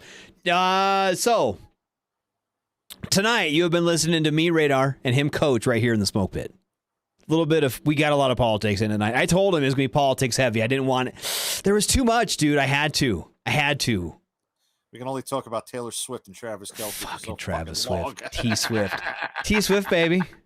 Oh, fuck that noise. Oh, and then tomorrow we're gonna have Sergeant's time, and we're gonna let Ice talk about PFC or Private Travis King. They are comparing him to Bo Bergdahl, and God, man, I don't know. Oh, what do you even do? What do you? Could you imagine? Could you imagine being that kid's fucking staff sergeant, and you're just sitting there one night? The kid's a fucking idiot. I mean, he got chaptered out of both Koreas. You know? I mean, it's bad enough you usually get chaptered out of South Korea for being too stupid or running in a juicy bar or missing the freaking, the time to get back or anything like that. This motherfucker got kicked out of both Koreas. Yup. If both Koreas don't want you, you definitely aren't going to be a freaking prepared for Bergdahl. Right? Oh, yeah, at least the Taliban wanted Bergdahl. Yeah. Kept it for a while. That fucking... but yeah, so I'll let Ice talk about that. And then Friday night is a no Friday Night Freedom night. But they'll be back next week. This week. Yep, I get paid this week. So no Friday Night Freedom. No Friday Night Freedom on paydays. Exactly. I get to party with no cause and Pookie. Right. So we get a 2-day weekend. This week we try to have shows 6 days a week, scheduled for 6 days a week. So, and then Saturday night is Dawn's a day of no scheduled activities. I can say that because Spanky's already left us, so she won't get mad at me. And then Sunday night is the sports bar with you and the actual King Smith. Yep. So you guys will start out. It might be King by himself for the first couple of minutes. I'm going to be driving back right around that time, so I might be showing up a little bit later. But I'll try to be there so you guys can make fun of my shitty team. Fuck. You know what? Hey, if you can't be there, first off, let me know because I'll pop on with him. Because I'm going against him this week in fantasy football. Hell yeah! Maybe I should do that. I'll cover down. I'll cover down until you get there. Hell yeah! We'll do that. Hell yeah! Understand that? Yeah, that'll be perfect. Mm-hmm. And then when you pop on, I'll pop off because I just want to talk shit to him in person about it. You can stay on for the whole freaking thing, man. No it ain't a problem. We've had CQ on during that. It ain't a thing. Yeah, we'll see. We'll see how it goes. I might have things to do Saturday night. It depends. Okay, so my kids. Speaking of sports, it's state tournament time for soccer. Okay. And both my kids won. The boys and the girls won yesterday. They have games on Saturday. Depending on how they go, I might have to leave. I think Monday or Tuesday they play again. Depending if they win. If they lose, they're out. But they should win those games, and then the next ones are going to start getting harder because the way they're. Let's see, the boys were finished third, and the girls finished fifth in the state, and the brackets. Good. So we'll see how when it comes down to it. But yeah, they'll be done doing home games, and they might start doing some traveling. So. Oh, I got you on that. How far is it? The whole state, or is it just state. Like? We have we have two. For soccer, there's two brackets. There's single A and double A. Yeah. And so we're a double A team, and so we would play with the big schools. Yeah. And then the little schools play single A. But we play from here to Sioux Falls. And literally that's like the teams both the teams that came in that played here on Tuesday, on last night, drove here from like Sioux Falls, which is like 6.5 hours away. Holy shit. Played games, drove back the next day. They got back. That first game went from 4 to 6. Next game went from 7 to 9. I didn't get home until about 9:30 last night, so they didn't get on the road to head back. So that is a 6.5 hour drive after leaving here at like 9:30 at night. Damn. Yeah. Damn. And they're going to do that on a school night? Yeah. Holy shit. I'm pretty sure, and I feel like if that was our school, well, I would call my daughter out. or my son. I would just call him out and be like, you're not going to school tomorrow, dude. But yeah, it's South Dakota. I mean, let's be quite honest. If something like that happens, I'm pretty sure you guys can get a state trooper escort all the way the hell down there. Fuck, honestly, after about 10 o'clock at night, the only people that are out are like our drunk fucking state's attorney or Too soon. He could kill a whole bus full of kids and probably still get reelected in this fucking state. Yep. Anyway, so that's Sunday night. Monday night, the aptly named Monday edition. It's our edition every Monday. And now full time with ICE is Massey, right? Massey is now full time with ICE on Mondays. Massey is now full time. Yep. So good for him. It's exciting. I caught a little bit of their show on Monday. It sounded really good. I've had Massey on as a guest co-host about a couple months ago. I like Massey a lot. Great guy. Glad he's on. Good dude. Good dude. And then Tuesday night is CQ with his harem of co-hosts. Depending, he's got Mad Mike, Angry Elf. Shit, I don't even know who else is on. He's got a bunch of them. He's got like a whole bunch of people. Yep. For crying out loud, he's had like every fucking one of us on the show too. Yep. I do. I was going to go on with him a couple weeks ago, right before soccer started, and then I couldn't, and I feel badly because I wanted to get back on with him. I've been on with him for a while, and because Tuesday night's where I got my start, like in 2018. Yeah. It's been a while since I started. I was on with Minx and then with him, and it was great. I like my Tuesday nights, but now Tuesday nights are soccer nights. I have little kid soccer. So that's the bane of my existence now. Anyway, no problem there. And then to come back around, I think pretty sure about it. I'm not gonna say for sure just in case it doesn't work out, but I think that TZ will be back next week. Possibly. I think that's kind of her goal. Is to be back next week. So hey, is Spanky back on Thursdays now, like full time, or was that just like a one time thing? And she's supposed to be back, but she's still kind of busy with work. Yeah. So I think the plan is to have her back. She would know for sure. There's been some kind of chatter on her, basically being there. I think she's planning on being there most of the time, more often than not. I think is the plan. We're starting to have. Geez, we've got like 12. Damn, we've got like 15 freaking people that are on air talent just on our thing, man. I know, and we still have one more night. We still got one more night to fill. So yeah, we got. I mean, what can we do on Saturday nights? I don't know. I mean, we've got sports covered. We've got pop culture covered. I mean, fuck it. Let's just have somebody do the weather in like every fucking place on the face of the earth. You know what would be awesome, and I really wish we could do this. And we talked about this before, years ago, back when we still used Skype. And you can still, there's ways to call in, and I'm not sure how to double up Skype with the system we have now. I'm sure there's ways to do it. But you know what'd be awesome is if you had somebody, and not just somebody like me who's kind of good at it, but if we had the two things I think would be really helpful for this. If you had someone like who's an actual VSO or VSR, something like that, who could give advice on Saturdays, so people could call in and be like, hey, I'm having a problem submitting a claim, or I'm having a problem getting with the VA, or I'm having a problem with X, Y, or Z. And give actual advice or like a financial. You know what I mean? Have somebody who can like help with like 401ks or Roth IRA. I know enough about my Roth IRA that I feel pretty comfortable I might be able to retire someday. But I am not a financial advisor, and but if you had somebody who was good at that stuff, that would be a pretty cool show to have. You know, King's got that cryptocurrency thing that he's doing, yes, but I wouldn't want to fuck around with King's cryptocurrency. Here's the thing too. Here's the thing too with that, and a little bit that I know about investing is there are the higher risk, higher reward stuff, and then there's not. And I'm in the not. I'm in like the Roth IRA that you give money to like a mutual fund kind of. I get some growth, but I'm not trying to win the lottery.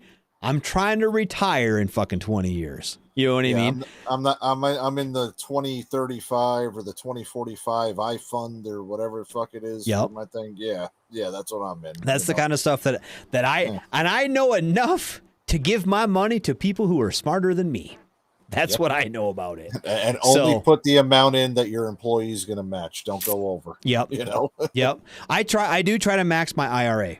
I do try to max my IRA every year because I do, like I said, I do want a decent retirement. But like I said, I am not anywhere near qualified to give people advice on that. I will give you advice on who's a ridiculous house member. I can do that. But I cannot give you advice on how to invest your money, because the last thing I want to do is be like, well, fucking Radar told me that. Nope. We're not doing that. So if any of you people that are still online watching us after a 3-hour marathon session are fiduciaries, I would like to. It's been almost 3 hours, dude. Yeah, I know. If any of you want to go on and be part of the show on Saturday or show concept, inbox the WTF Nation Radio, please. Yes, absolutely. That'd be great. So, Coach, thanks, dude. Thanks so much for hanging out. That's been great. Man. It's been awesome. I feel like we should just go for 9 more minutes and make it a solid 3-hour show, but I'm not. I'm not about that life. Because by the time I play my outro music, it's going to be right about 3 hours for me. So, hell yeah, and make sure we also got to throw in that thing, because I really am not going to say that we need to burn senators or blow up the. Oh yeah. Oh, trust me. My first thing I on my Winamp, the first thing it says is cause disclaimer, and then the song. And for those of us who are still listening, it is going to be the Turnpike Troubadour Southeastern Sun. So that's going to be our outro song. So thanks for listening to us for ramble on for 2 hours, 3 hours. Thanks for being here, Coach. I really do appreciate it, man. Thank you for having me on, buddy. And we will see everyone next week. Shots. Later.